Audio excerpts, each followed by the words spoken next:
Your cousin from Boston. New Sam Adams Wicked Easy is light and wicked easy to drink, which means it's wicked easy to call up some buddies for a little day sesh. So, wicked sorry I'm late. Sam Adams Wicked Easy. The Boston Beer Company, Boston, Massachusetts. Drink responsibly. This podcast is a member of the Voices of Wrestling Podcasting Network. Visit voicesofwrestling.com to hear the rest of our great podcasts, as well as show reviews, columns, opinions, and updates across the world of wrestling. You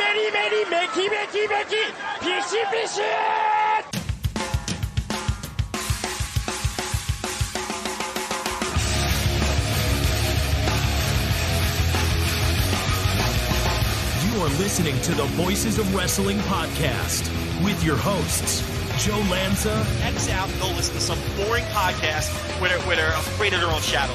Okay? Don't listen to Joe Lanza, because Joe Lanza's not changing. And Rich Craich. Give me a name. Who delivers this guy in a big spot? Joe, don't yell at me. I like him. In the big spot, who delivers better than this guy? Stop yelling at me. I agree. And we are live here on the Voices of Wrestling Flagship podcast. I'm Rich Craich, alongside, as always, the king of banter, Mr. Joe Lanza. Joe, what's happening? How are you? Pretty good. Nice early pandemic throwback here as we go live at like 4:30 or 5. We haven't done one of these in about, probably about a year or so, one of these early afternoon live flagships. It's nice, though. It's good to maybe have a real dinner. Have a real dinner and, I don't know, see people that day and not just run home and eat a Hot Pocket and then do this stupid show for 3 hours, then go to bed at 11. Like, it's kind of nice, yeah. The birds are still chirping. I don't know why you don't just quit your job and do it like this every week. I would love to. That would honestly not be the worst thing. We need just a few more $10 subscribers. So if you were listening to this live, you're good. You're already giving us $10. But please let everybody that you know that they should also subscribe for $10. And if you're one of those freeloaders, or God forbid, one of these $5 people, these $5 Patreon people, pump that shit up to 10, and then we can do a lot of 4:30, noon, 1. We've said we would go. The amount of times we would go, if we could both stop punching that clock and both just quit our jobs, the obscene amount of audio. You already get an obscene amount of audio from us because we're idiots. Can you imagine if we didn't have jobs and this was our job? It'd be stupid. We do 8 hours a day. I mean, listen, don't make promises that you're not prepared. Maybe not 8. Maybe not 8. That's a lot, but listen, money is a social construct. You don't need it. Walk into that office, tell your boss to take this job and shove it, and then march out of there. Take your little cardboard box with your belongings from your cubicle. Just go home. You can just do the wrestling thing. Listen, you can just cut out like half of your vacations and you'll make the money back right there. Jeez, get out of here. It's true.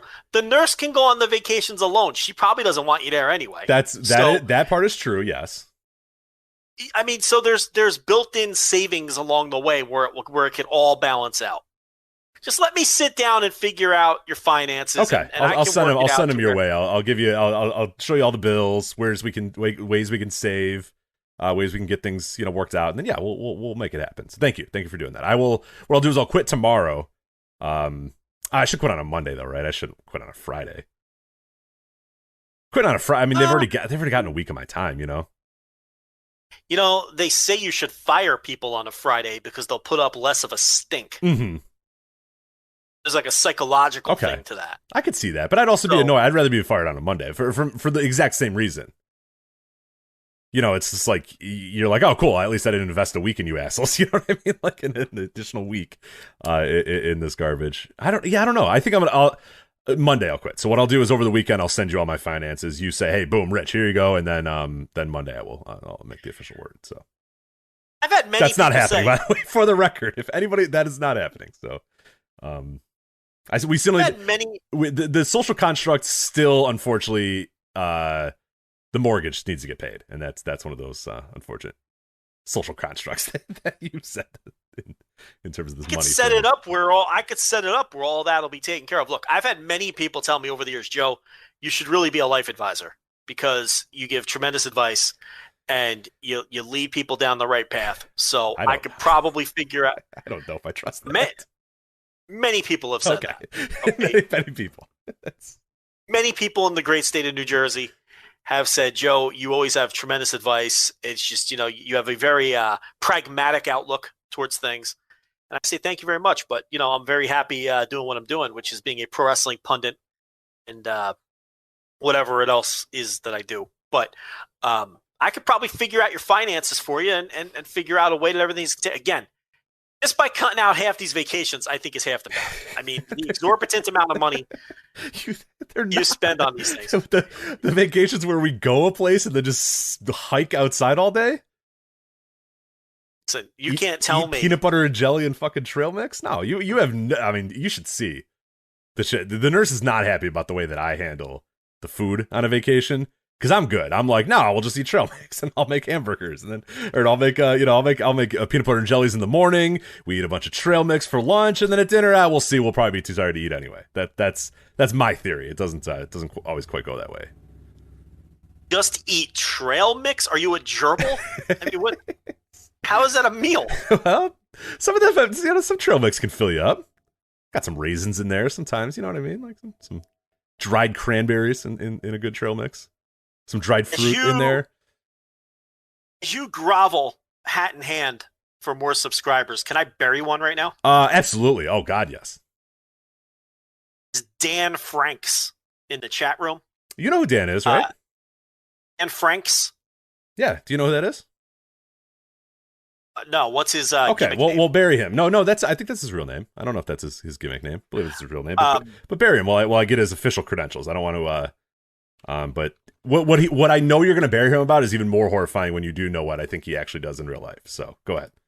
Dan Franks is in the chat room here, and he says that because of our odd live schedule this week, he says, and I quote, "I guess this means I have to listen at one-time speed." Let me tell you something, Dan Franks. Now, okay. If I had a, do you want me to make you even more angry now? Yeah. Before you get going, okay. I believe this is, and he can confirm in the chat room as well. I believe this Dan Franks. I think you may have met him. I have definitely met him. He is the president of Podcast Movement. If I have the correct Dan Franks, right? Okay. So remember when I did the stuff with Westwood One at the All In and the Podcast Movement? That's Dan. Dan's a great guy. It was a pleasure to meet him. If it is this Dan, this man is the president of Podcast Movement, and he is destroying the art in the way he is. It is horrifying to know that. Let me tell you something, Dan Franks, okay? You should know better. All podcasts should be listened to at one-time speed. How dare you destroy my art? Let me tell you something. If there was a way to do it, and I hope someone comes up with the technology, and maybe since Dan Franks is in the business, he can come up with this technology. If there was a way to prevent people from listening on faster speeds, I would absolutely slap that button stop people from listening to this podcast on anything other than one-time speed. I am so insulted when people tell me that they listen to this podcast, which is my art, which is my creation, my vision, what I live for. Okay? I am so insulted when people say, I listen to you on 2x speed. First of all, I don't understand how you understand a single word out of Rich's mouth because he speaks so fast anyway. That's what gets me is when people say, I listen to the flagship on 2 and 2.5. And I'm like, do you understand a word either of us? Like, there's no way you hear a single word that I say. And it's not like, you have the long pauses and everybody, you're well known for your long pauses. But once you get going, you're not really, you talk pretty fast yourself. So I cannot imagine what this show sounds like. It has just got to be a manic, like insane audio just dump of just like people screaming and yelling and going. It's got to be so fast on 2x. I can't imagine. And my long pauses are strategically placed. They're art, and it's insulting to me. And Franks, and let me tell you, you're not the only offender. You're just who happens to be in the chat room talking about it right now. Because I see all these ne'er-do-wells talking about cranking it up to 2.5 speed. It drives me nuts. If there was a way to stop that, at the expense of possibly losing downloads and listens, I would absolutely prevent people from doing it. The art is more important than the money, as you said. The social construct of money is one thing, but the art is that will live on. When you're dead and gone, people, they won't care how many subscribers you had on Patreon, but they will listen to the art that you did on a Thursday Tea Reviews with a very long pause and go, yes, this is it. This is what it is. So I'm with you. You know, when I make a tremendous point, my solo audio, and I just give the long pause and let that point sink in. I mean, how could you? These people, because they also do the gimmick where they eliminate all the the spaces. Yeah, eliminate the pauses. Just killing my show. They're destroying my show. You know? It's like taking a music and listening to it on double speed, or a movie and just fast forwarding through the scenes you don't want to watch. These are my creations. Really, it hurts me. It hurts me deep in my soul. People eliminate the long pauses. They speed it up. It really hurts my feelings, Rich. Honestly, it brings me down to think about. Do you ever think about how these podcasts will live forever, long past when we're dead? You ever think about that? Sometimes, yeah, I do, and it's weird. It's very strange, and I kind of get that same thing when people are like, "Hey, do you guys have the episode where you covered like the 2014 Dead or Alive cage match?" I'm like, "Why do you care?" Like I get it, it's cool, like it's nice, but I'm like, I don't know, like we do such a weird show that I can't imagine.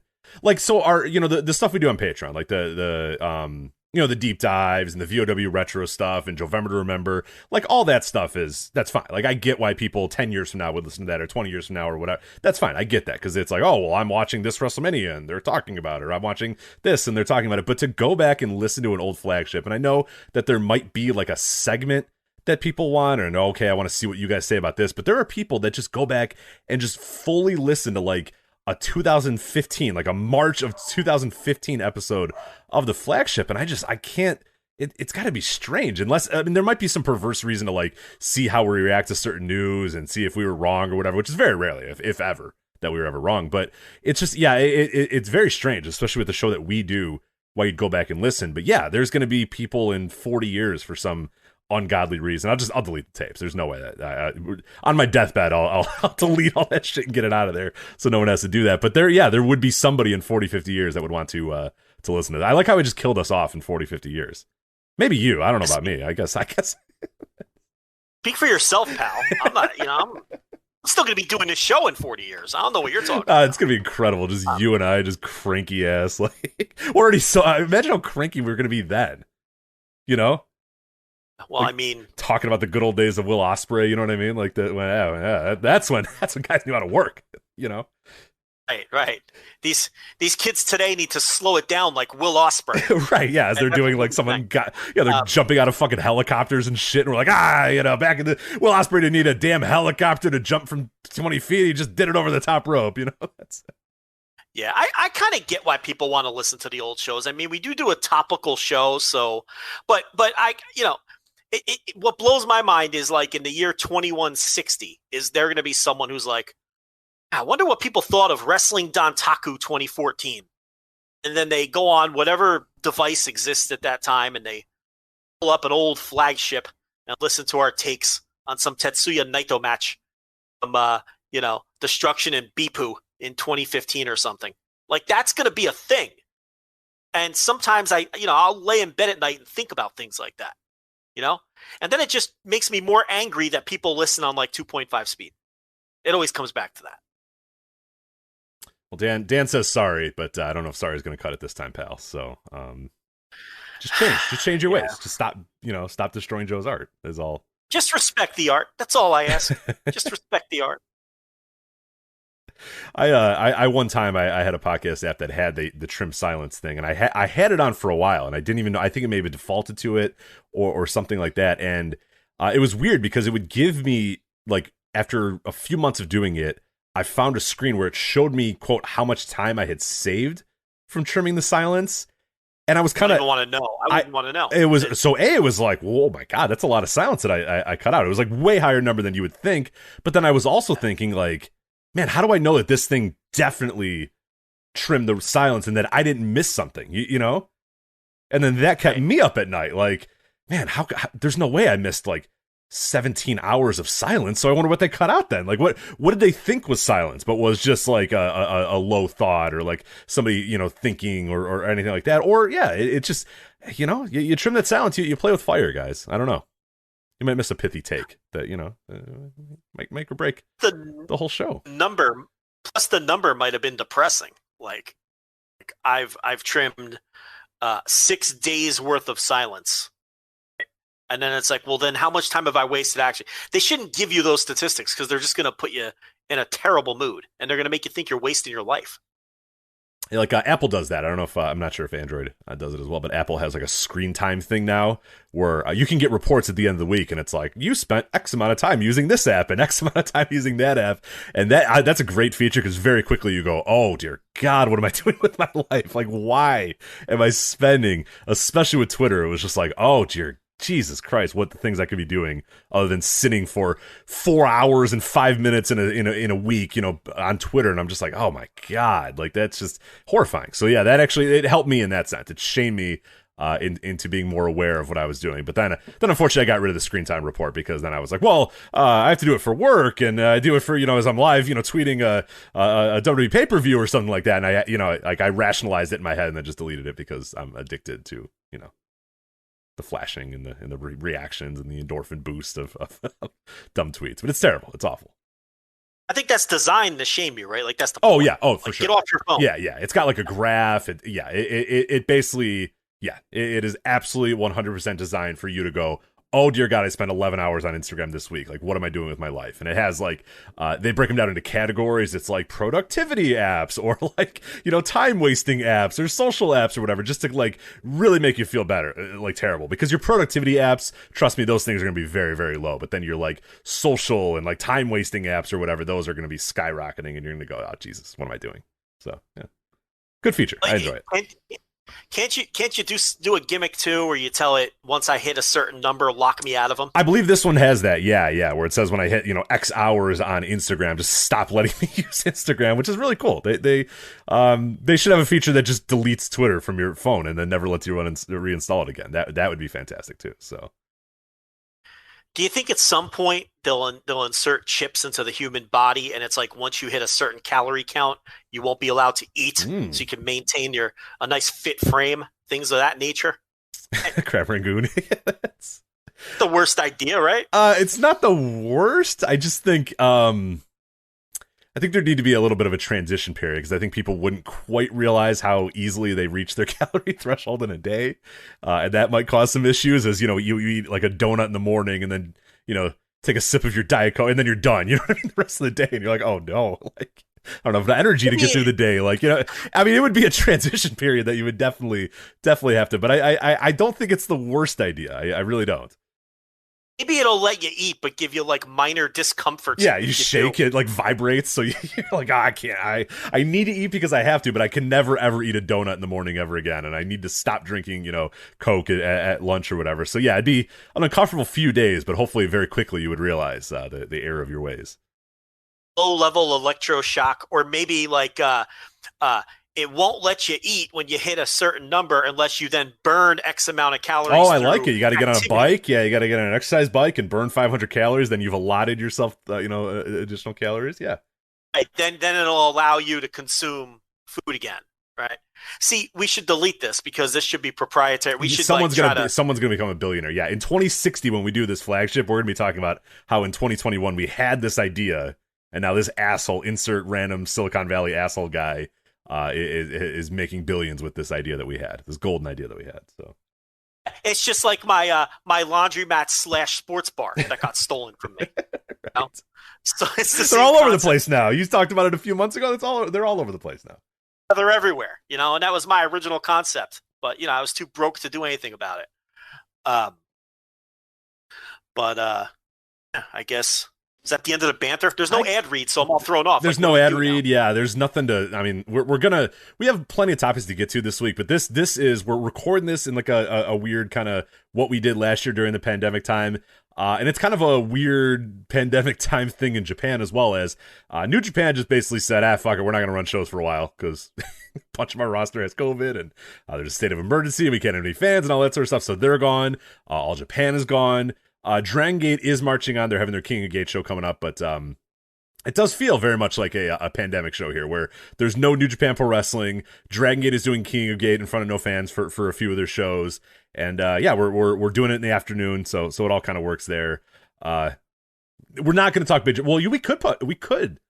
I have not watched it, but we could talk Big Japan, because we were a Big Japan podcast for about a few weeks there during the early parts of the pandemic, when everybody else in the world stopped running, but Big Japan was like, fuck it, we don't want to go out of business, so we're running shows, and we have become a Big Japan show. But I think you've caught up on Big Japan recently, correct? Yeah, they have like 10 shows on tape all year. It didn't take too long. And half of them are deathmatch tournament, which I'm not going to watch any of that. So I'm completely caught up on Big Japan. Oh, just some Big Japan? I don't think you want to do Big Japan. I have not caught up on the Big Japan, unfortunately. I saw you doing it, and I was a little jealous, because I was like, man, I do miss the days of us watching Big Japan. But I did not get to it this week. But maybe sometime soon we can dust off the Big Japan, because I don't know if things are going to turn around very quickly for New Japan. So there might be a little while where there's no New Japan to fill our gaps. So yeah, we filled the gap this week with a lot of indie wrestling, which we're going to talk about. But I wouldn't mind in the future, next few weeks, getting some dusting off some Big Japan and seeing what's going on in the. There's not much to recommend. I'll be honest with you. Yeah, it's not. Well, were they actually good last year? Or was it just all that we had? I don't remember, and I don't honestly know if I thought Daishi Hashimoto had a pretty good year last year. And he's not even a wrestler I like very much. Mm-hmm. But I thought his title reign was pretty good. So Big Japan was okay last year.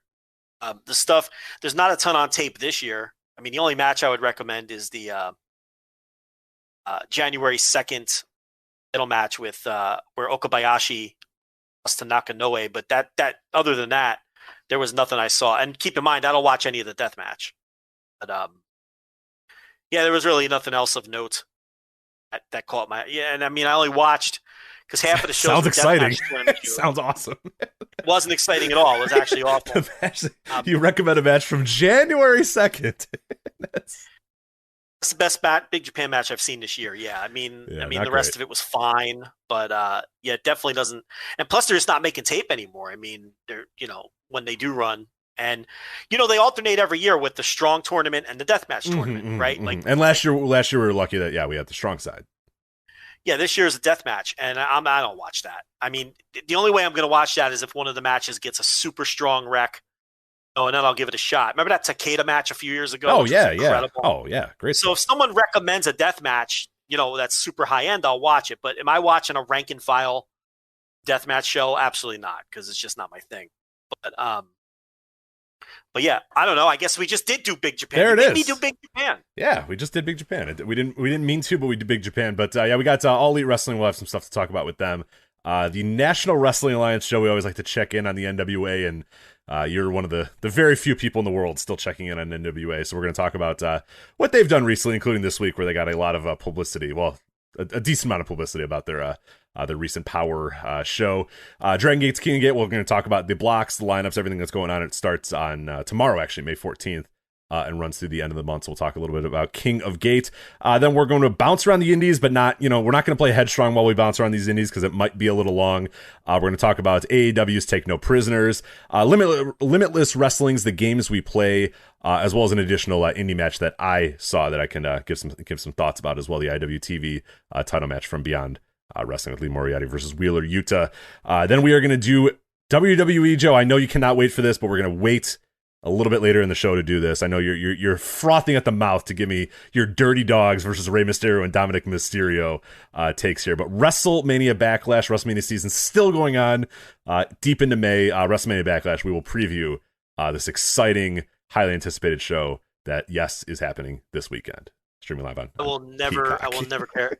I will never care about Dominic. I'll never care about what if he's facing the Dirty Dogs with his father, Rey Mysterio? Listen to me. Listen. I want you to listen carefully. I'm listening, yeah. To the words I have to say that are about to come out of my mouth. I will never care about Dominic. Got it? You got it, pal? I do. I will never care about I'm gonna ask you later, though, just in case. In case your tone has changed later in the show, I will ask one more time. Oh, my answer is gonna be I will never care about Dominic. It's never gonna happen. I'm gonna test that theory. This is the Dirty Dogs, Joe. I'm so confident. Robert Roode and Dolph Ziggler Nick Nemeth and Robert Roode. Are you sure? Here's the thing. I am so confident Dominic, quotes, will never be good. Will continue to be just this charismaless blob of a shitty pro wrestler for the entirety of his career, that I will never care about Dominic. Ever. Not now. Not an hour from now when we preview that show. Not 10 years from now if he's still out there doing it. I will never care about Dominic. I've been clear enough, Rich Craich. Maybe. I still want to test it a little bit later as we get into it. Once you get the excitement that is WrestleMania Backlash, I think you might change your tone a little bit, but we'll find out in a little bit. See. Yes? Yeah, we'll see. Okay, we'll find out. All right.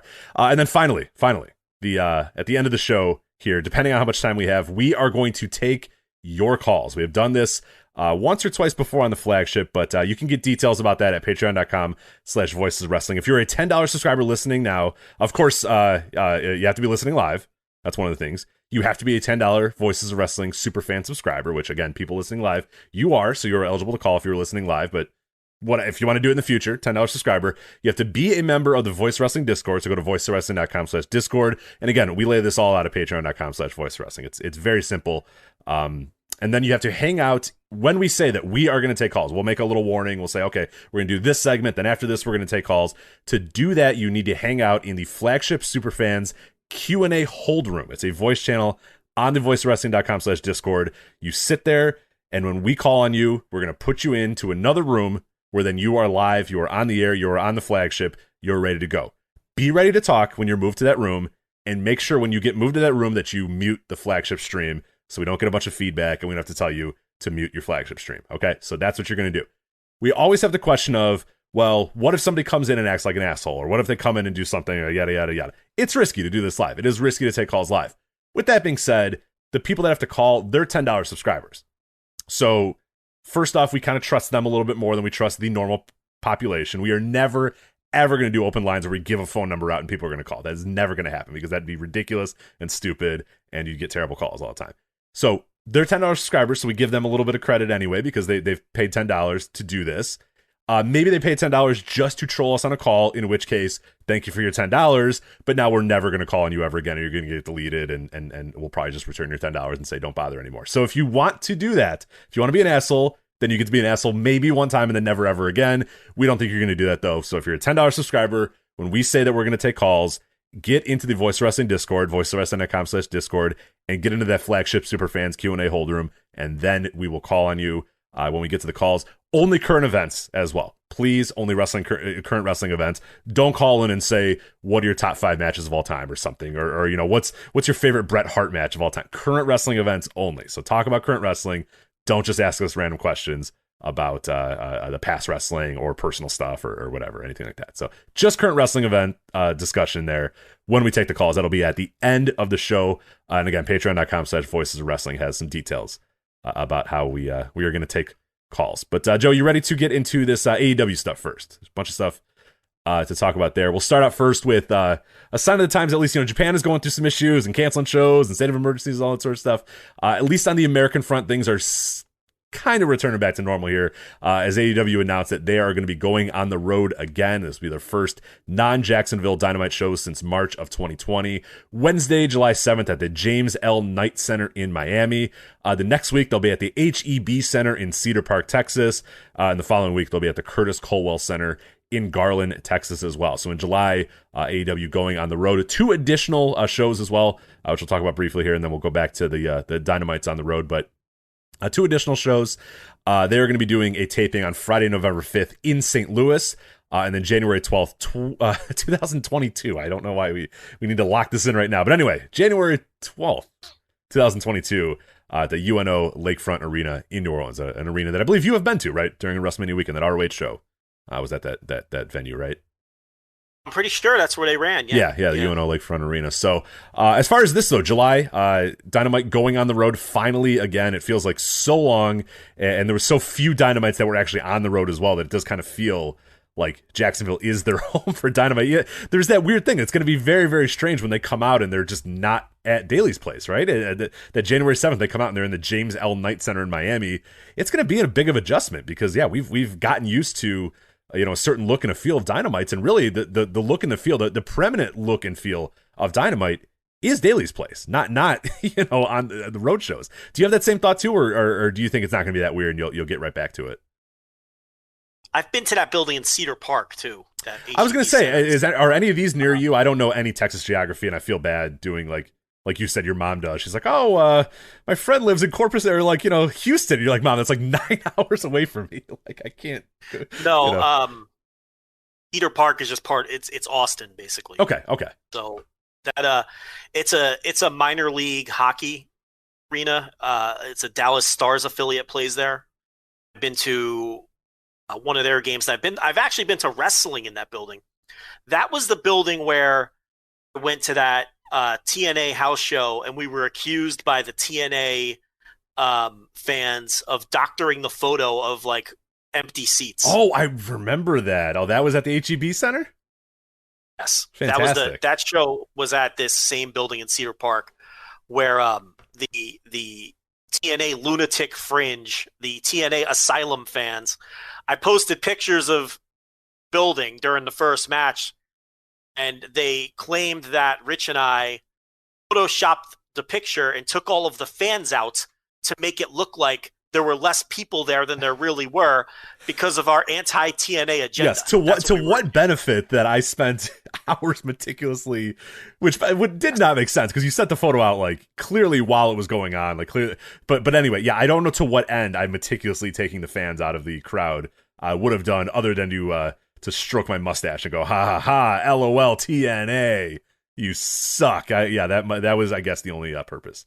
For that. That was a long day too. You could see people in the ring, which is my best part too. You were like, they're in the ring. Like, look at the wrestlers. They're in the ring. Like, they claimed we took the picture before the show started, and you can clearly see Gail Kim wrestling inside the ring in the picture.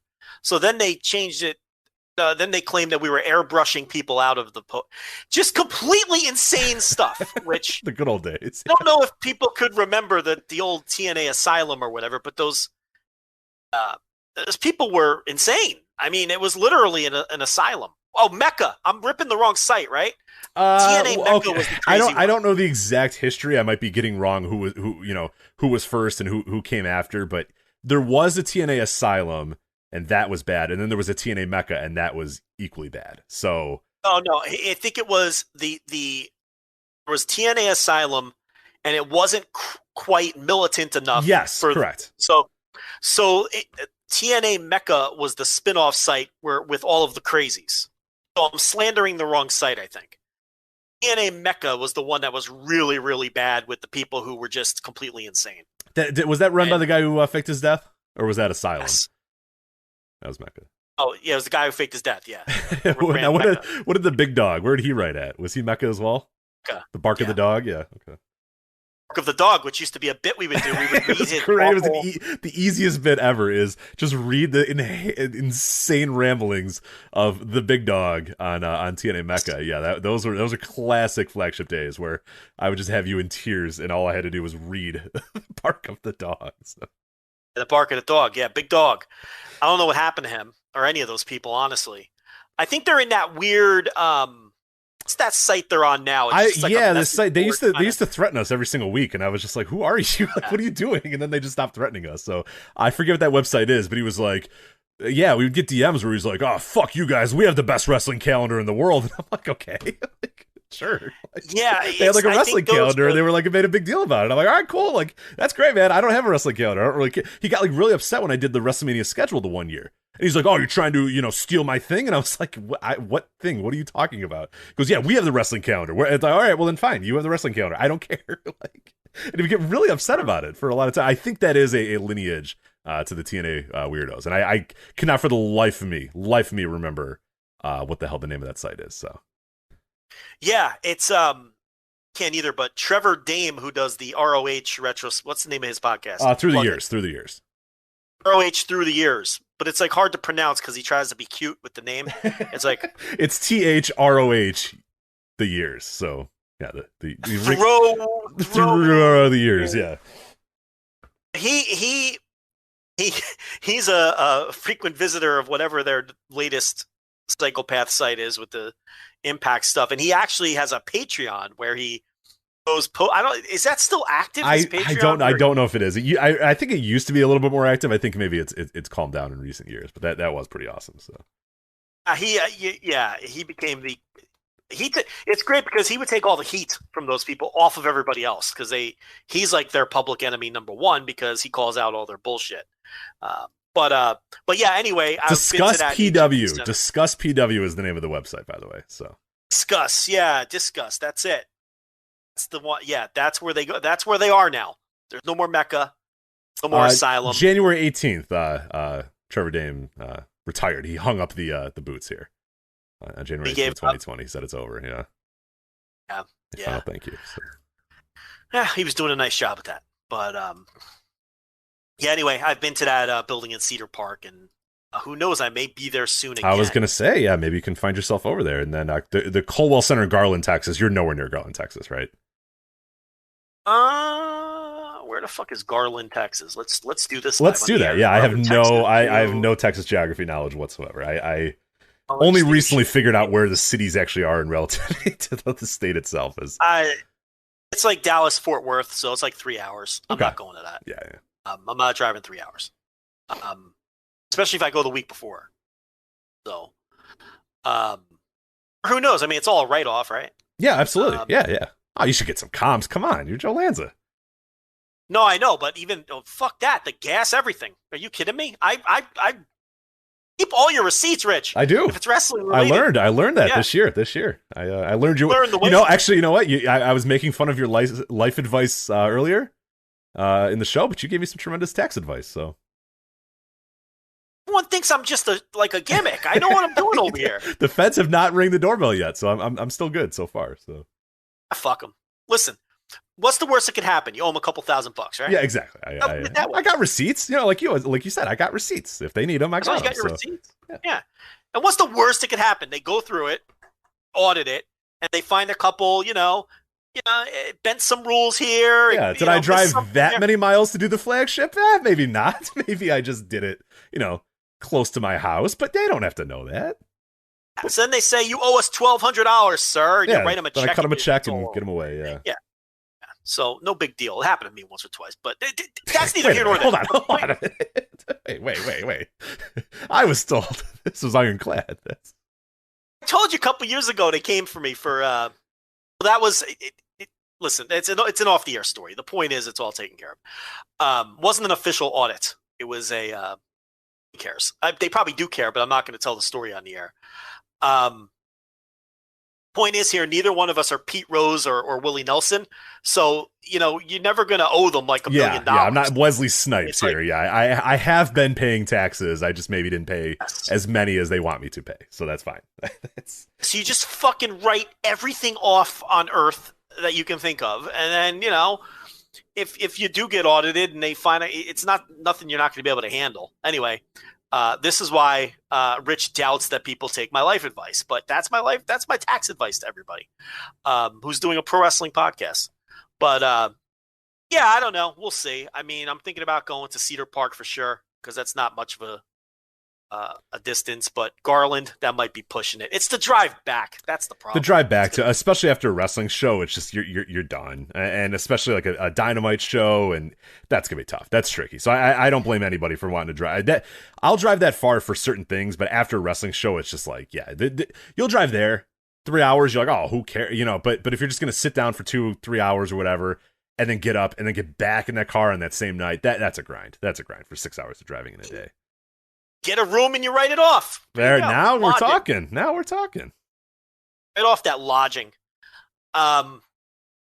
Listen, I do one NFL Intelligentsia show a year, and then you write off the NFL Sunday ticket. That's that's the hustle. So yeah, those are the two shows in Texas, and then look, I don't know what to say about this. Look, are you one of these? Are you gonna pearl clutch over the COVID not really being over and putting people? Are you one of these people or no? Like, I don't care anymore about this. Yeah, it's I don't care whatever. either. Yeah, it's hard to get upset, especially in this country. It's hard to get upset. I mean, we've reached a point, obviously now where, and I don't know about in Texas or certain areas, but in Chicago there's like a surplus of vaccines, and it sucks because we're nowhere near like the herd immunity whatsoever. But we're at a point now where it's like, all right, look, everybody that wanted them, they basically have them. What do you want us to do? Like now we're vaccinating like 12-year-olds, you know what I mean? Like 12 to 15-year-olds are getting vaccinated now in our area. So it's just like, all right, at this point, we're literally just putting it in anybody who really wants it. So at this point, any adult that wanted the vaccine, that cared about it, has it. The CDC is now saying we can, vaccinated people can stop wearing masks indoors, outdoors. So I'm at a point now where it's like, all right, I knew I was going to get to this point where I'm like, all right, whatever. The people that are at risk, there are still people at risk, no doubt. But a lot of people at risk are choosing to be at risk. And I frankly just can't care anymore, and I'm ready to get my life going again. So sorry, I hate to be callous and an asshole, but I don't care. I just went to a wrestling event a few days ago. Obviously, it was a mass wrestling event or whatever. At this point, I can't really get super upset about it. So no, I've reached that point for sure. I mean, fans at the Super Bowl. There's fans at every Major League Baseball game. There's concerts at this point with like sold out crowds. How can I get up in arms over AEW putting fans in the building? WWE putting fans. How can I get up in arms about that? Why should wrestling not get going when everybody else has gotten going? So I'm not worked up about it either. Look, it's going to be good atmospheres for these shows. I think that's going to be a lot of fun to get these shows in front of different fans and some actual arenas. The atmosphere. I think the wrestlers are going to be very excited about working somewhere else in front of fans. And it's going to be reflected in their performances as well. So I'm excited about all this, and again, it's just another step and crawl towards normalcy. Mm-hmm.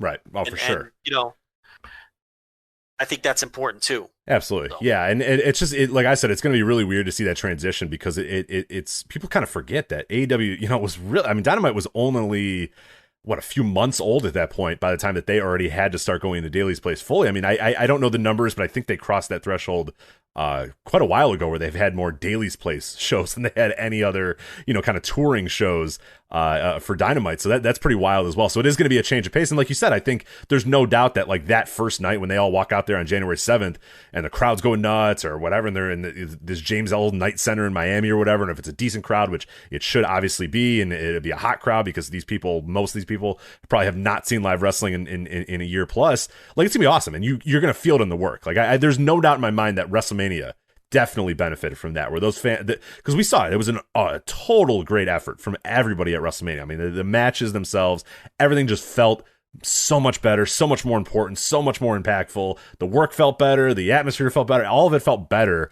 And then they go right back, obviously, to the Thunderdome and then the Capitol Wrestling Center and all that sort of stuff, and it just doesn't have that same look and feel. So once you're finally ready to move on and get away and really start touring, it's going to be awesome, and I think it's going to be reflected in the work immediately. And let's hope that, like you said, that this is another step towards normalcy, and this just becomes commonplace, and we can kind of put this entire period and this entire year behind us and move on is the hope. But of course, we only have this July 7th. The next week and then the week after shows scheduled right now, but there's no doubt in my mind they're probably going to try to find some other ones over the course as they're waiting for different states to adapt the rules or change the rules or whatever. There'll be more. I mean, they are going to want to start touring again for Dynamite, and that's a good thing.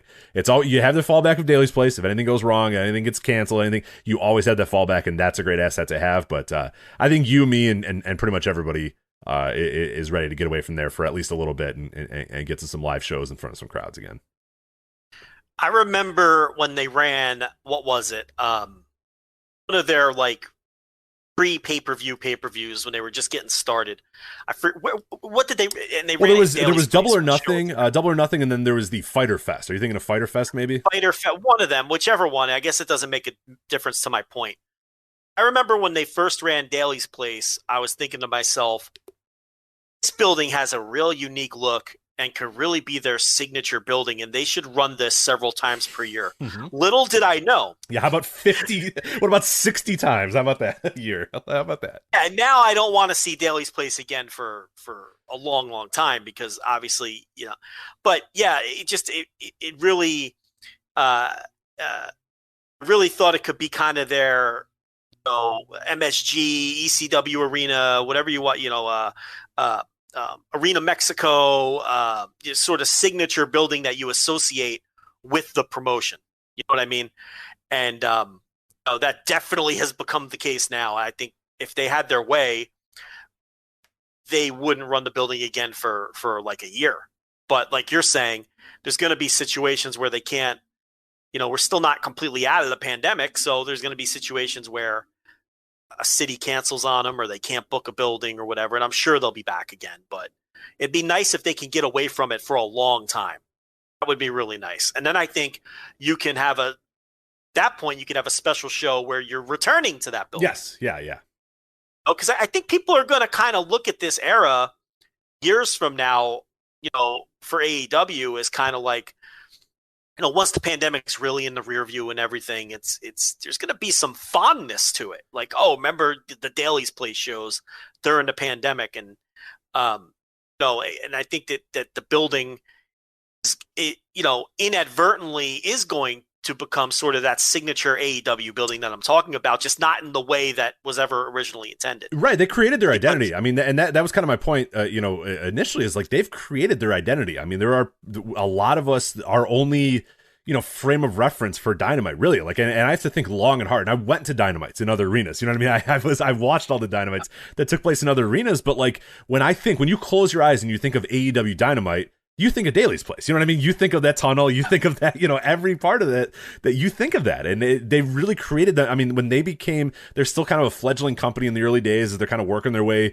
trying to figure things out. And a lot of those early arena shows were some would be very good and some were hit or miss and some were bad as they were still trying to kind of find their identity. Well, I think over the last year, they did find that identity. I think they did figure out what their company was, and they did figure out, what things work and what who to push and who's stars and who's not and who's the champions and how to, and all this sort of stuff was all developed in Daly's Place. So it's like a weird thing where you're absolutely right that will be the identity of AEW. Even if they didn't want it to be that, it will be that. And I think we'll always look back at this era and say, yeah, this is when AEW really defined what they were going to be. And I think that's, you had a great point. I believe you said it. I think it was on Twitter where you said, just imagine the last year if Dynamite doesn't exist, if AEW doesn't exist, the last year of wrestling and just the slog it would have been if we had WWE, Impact, maybe Ring of Honor, what it was, but obviously Ring of Honor took a lot of the time off. Like in America, we have WWE and Impact. That's it. Like that's all. That's all we would talk about every single week. Clap crowd wrestling in Japan. Yeah, and that's it. That's all we have. Oh my god! Like AEW is. I mean, I can't imagine the pandemic era of pro wrestling without AEW. It carried pro wrestling, at least for me, and I think probably for a good portion of our listeners. I mean, it would have been dire without AEW because they figured out atmosphere before anybody else did. First, extras stationed around ringside. Then later, because they happened to be in Florida and things were a little looser, being a select number of real fans in the building pretty early on, all things considered. Oh, don't forget about shooting wrestling different as well. I mean, they were the first members shooting towards the entranceway when WWE did their first few weeks of shows, shooting towards a row of empty seats, which in hindsight, it's like, why would you ever do that? But they did. They shot a row of empty seats. Everyone was figuring it out on the fly. I don't even blame the and it's like, there's promotions still figuring this out on the fly and trying different things and adjusting. And Japan's moving backwards, unfortunately. You mentioned New Japan just fucking throwing in the towel, well, because they had all those COVID positives on top of the state of emergency. And, some of the other Japanese promotions, we'll talk about King of Gate later, run an empty arena again. They're going backwards. Mexico has just been a complete shit show. I watched that Volador Bandito match from February, that hyped match, and I reviewed it behind the paywall in empty arena Mexico. And God, was that a shock to my system, because I had not watched any lucha and zero CMLL since the pandemic started. That was just spooky. That famed building with that great atmosphere that they normally have, and these two guys are just in an empty arena Mexico. I mean, it was just, it was almost was just surreal in a lot of ways. It was weird. So yeah, AEW figured it out before anyone else did, and I think they've absolutely been the best promotion in the world during the pandemic. And a lot of it has to do with them figuring out the atmosphere, and it just helps a ton, and Thunderdome and things like that are fine, but it just feels so overproduced at times too, and the other promotions are just doing their best. But try to imagine pro wrestling during the pandemic in a world where AEW doesn't exist. It's pretty horrifying to think about. Horrifying. Yeah, it is real. Like I really honestly don't know what we would have done on a weekly basis had AEW not existed. Had we not at least have something to build to and something to talk about and all that, it would have. Well, there'd be stuff to talk about, but our enthusiasm levels overall would have been dampened for sure because there was very little else to be excited about in pro wrestling. Occasionally New Japan will still have like Shingo Will Ospreay. I was excited to talk about that once it happened because it was so great, right? We still would have had great matches here or there to talk about with this cloud of just negativity surrounding it all. The clap crowds. The fucking pandemic. It's fucking, it's like, but AEW kind of like they were essentially, I mean, as close to normal as you could be under the circumstances, and have continued to have a great run of TV.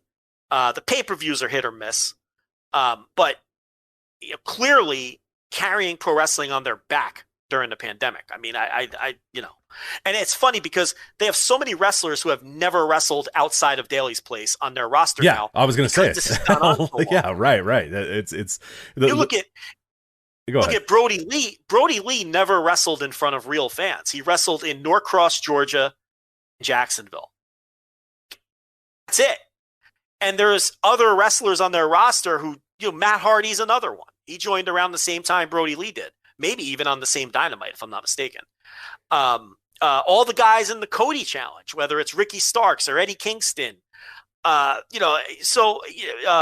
Miro, anyone who's come into the company, since last March. Yeah, Christian Cage, Matt Sydal, Anthony Ogogo, or Sydal may have been in front of crowds a little bit, but yeah, like you said, there's just so many guys that just never ever wrestled in front of crowds. It's mind-boggling. I mean, because we're talking 15 months or whatever it is now, which is an eternity in pro wrestling in terms of your roster and whatnot, because of how quickly rosters change now. So the wrestlers are going to be jacked up to finally get out of that building, wrestle in front of different fans. The fans are going to be excited to be going to pro wrestling again. You went to AAW. How did that feel to go to pro wrestling? It was cool. It was pretty cool. It was it was weird because I hadn't really been to much of anything outside, in really any like kind of big events, but whatever. But yeah, it was awesome. Hearing the bounce of the ring, hearing people cheer, it was like, oh yeah, here we go. We're back. Like we're back in a sense. So that was really really cool. To finally feel, like there was it again. It's like you said, that sense of normalcy that is so important, and we were not getting for so long as well. Yeah. So, I real quickly, I wanted to I found the last Dynamite to take place in front of an actual crowd. You want to read the card here real quick? Yeah, that sounds fun. It's so this is at the Maverick Center in West Valley City, Utah. I don't know where West Valley City, Utah is, but that was on the 11th of March. So March 11th, the last time there. So Cody versus Ortiz was your opener. B. Priestley and Nyla Rose versus Hikaru Shida and Chris Statlander. Wow. MJF and the Butcher and the Blade versus the Jurassic Express, Jungle Boy, Luchasaurus, Marco Stunt. The Death Triangle, Pac, Pentagon Jr., and Rey Fenix defeat Joey Janela and Private Party. Wow. It seems so long ago. And then your main event, Adam Page and Dustin Rhodes versus Chris Jericho and Sammy Guevara. And that's when MJF was paying Butcher and the Blade to be his henchman. Yes. Remember that? Yes. The other thing we have to address is, in a weird way, pandemic absolutely helped AEW as a whole. They got their ratings back. had their most successful pay-per-view during the pandemic. So from a business perspective, outside of not being able to tour with the show, they've held up well. Okay. But in terms of if the pandemic doesn't happen, that of Dark never changes. And there's like a dozen people that are currently on their roster that with that butterfly effect may not be on the roster. They have found talent thanks to the format change of Dark and bringing in the indie wrestlers. I mean, Dark is a tryout system. Let's be honest. That's what Dark is. You want to know why Dark has 15 matches? Because they're trying people out. And they're getting people work that are already on the roster. And, you know, and they utilize that to their advantage. And they can't turn back now. They can't go back to the old Dark.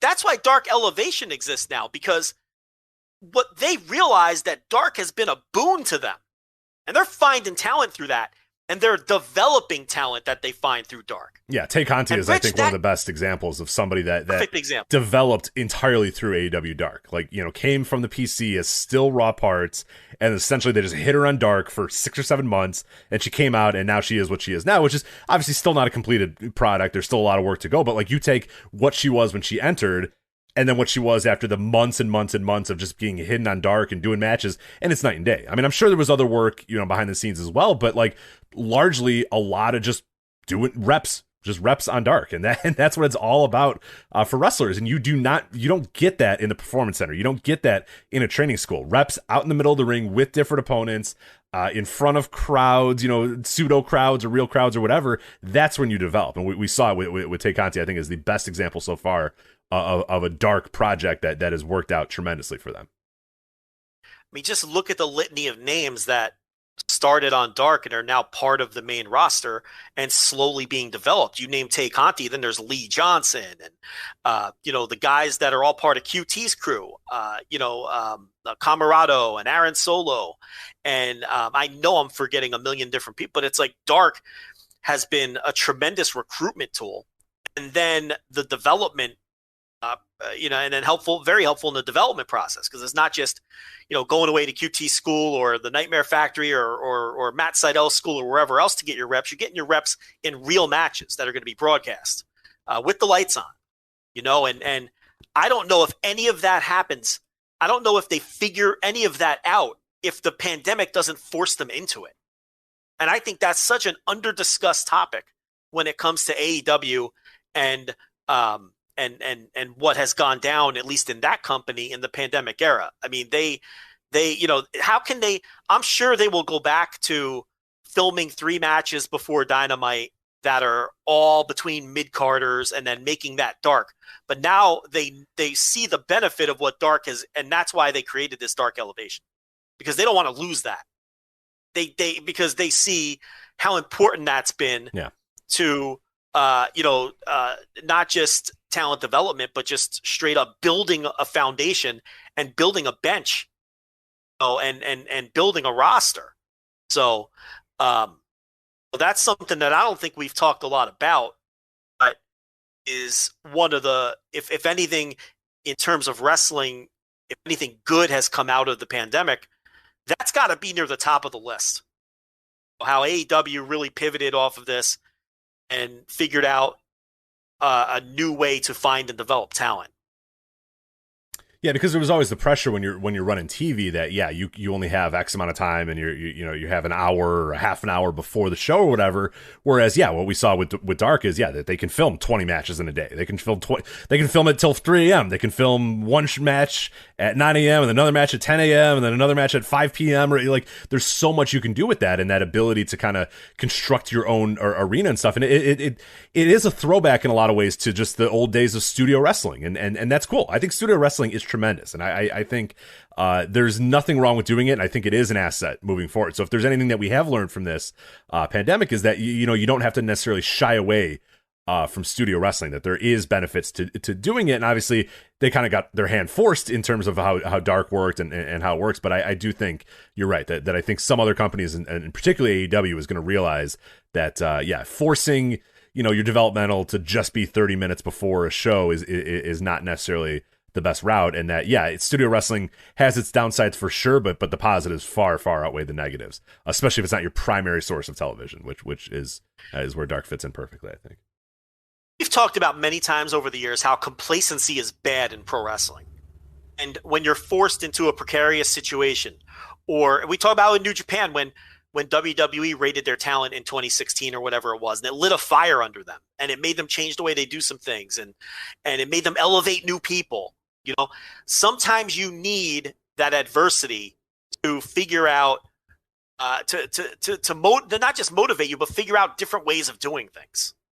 Make you think outside the box, because you can get very comfortable when, and look, we talk about all the time with Vince McMahon. When is he at his best? When he's being challenged. That's with no question. That you look historically, when is their product the most interesting? When Vince is being challenged, you know, because it forces you to stop being complacent and think differently and try different things. And what the pandemic did with AEW is force them to rethink. At first they just had to figure out a way to put together shows, and they just needed the talent. You look at some of those early pandemic shows when some talent weren't comfortable traveling, or you couldn't travel. Put your Lee Johnsons of the world on Dynamite. That's what was available to them. And maybe in an alternate universe, that guy never gets discovered, and I think he has a chance to be a real star. Mm-hmm. So the Cody challenges. Who knows if those even happen? And they signed everybody for those Cody challenges, except for Warhorse, of course. But yeah, those speak for themselves too. It's just I think that's one of the positives that has really come out. Can you think of any other positives in terms of pro wrestling to come out of the pandemic? Because that's definitely one for sure. Can't really think of it. It's been pretty fucking dire. No, I mean, there's stuff that has been fine and stuff that we've adapted to, but no, I can't say I can't say there's too much that I would keep. I think, no, I'm really, because somebody brought that up as a question. We were looking for topics, yesterday and discussing, hey, what we're going to talk about in the show, and that was one that came up a few times. So what has been a positive that has come from the pandemic of wrestling, and I don't know, they're, like you said. Dark is probably one of them. AEW kind of finding itself is one of them, but I don't know that I would really keep much of anything else. I think most of I can't think of another promotion that's going to keep any of the concepts that they've been forced into because of the pandemic, with the exception of Dark, the way that Dark is formatted. WWE, okay, we've speculated that they may be tempted to keep the Thunderdome. Doesn't look like that's going to happen, at least because the whole where you can control the reactions. I mean, that's very appealing to them. Okay? But didn't Matt Men report? This is a good transition, I guess. Didn't Matt Men report today that they're going back on the road as well? They did, and it's the Matt Men podcast. They're on f4wonline.com. And they had the NXT news before anybody else as well, that NXT was moving to Tuesdays, like a month before everybody else had it. And we said even then, like, hey, listen to these guys. We think they got pretty good sources. They're pretty good here. Well, then they just said from today, they recorded a show today, and said that WWE is planning a return of fans. This is all it says. It does not say they're going on the road. It doesn't say specifically anything else. It just says WWE is planning a return of fans on July 16th. So read into that however you'd like. Planning a return of fans on July 16th. Guys have solid sources. I've listened to that show. These, they're not in, and like they nailed the NXT moving to Tuesday thing before anybody. So, they say it's happening. It's happening. I believe them. Yeah, I don't know. There's not much more information to that. I don't know if that means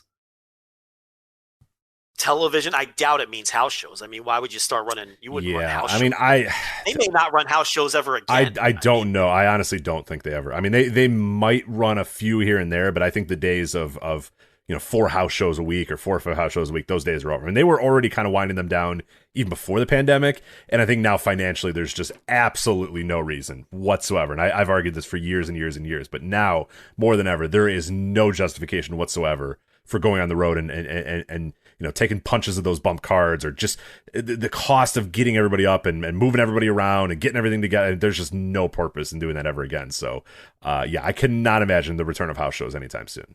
But I don't know. Yeah, I read that into that they're I don't think that means fans in, whatever arena that they're going to be in or whatever. Because right now they're in the USF or the UCF or where are they at? The Central Florida, I forget, the Sundome, right? I forget who plays at the Sundome. Maybe USF or UCF. I don't care. Whatever. They're at some dome in Florida or whatever. But like little by little, these arenas that you have residency in or whatever, they're going to need their space for other stuff. So you're obviously going to have to go back on the road in some way. So I think that is the return of that. But, I think what we saw at WrestleMania, and it brought up a decent point that you said that we have speculated that why would they ever want to go back on the road when Vince McMahon has everything he's ever wanted in the Thunderdome? It's exactly what he wants. And I think there is something to that. And I think we saw a little bit of what it's going to be at WrestleMania, where there was clearly crowd sweetening, like heavy crowd sweetening going on during that. And I don't know if that was just a reaction to it being a big giant football stadium and there not being, it not being an entirely full crowd. So people weren't as loud, or you couldn't make as much noise, or if they're kind of addicted to the giant heel button and the giant face button. I don't know. It'll be very, very interesting to see what it actually is like when they go in front of fans, because I don't know if that's going away. I think if you think heavy crowd sweetening, heavy live crowd sweetening is going away, I would really, really highly doubt that, because I think they have kind of figured it out and they have it done in a way that doesn't feel so jarring. And the idea of going back to, letting the crowds dictate what the reaction is going to be, I think we are in a post, crowd reaction world for WWE. They're going to find some way or another to sweeten the crowd into the way that they want it done. So even if it's not as fully, regimented as the Thunderdome, I think it was very clear at WrestleMania that there were certain people that they were turning the volume up on the cheers and turning the volume up on the boos and switching, reactions in some ways as well. I don't think that's going away. And I think you're naive to think that they're just going to delete, just go right back to letting the crowds dictate, the show. That's not happening. I think for sure. It's that's been their discovery during the pandemic, that they can control these things now. And I do think that's very appealing to them, especially as they just continue to lean more and more into, look, we're not wrestling, we're a television show, and all that bullshit we've been hearing for all these years. This is even,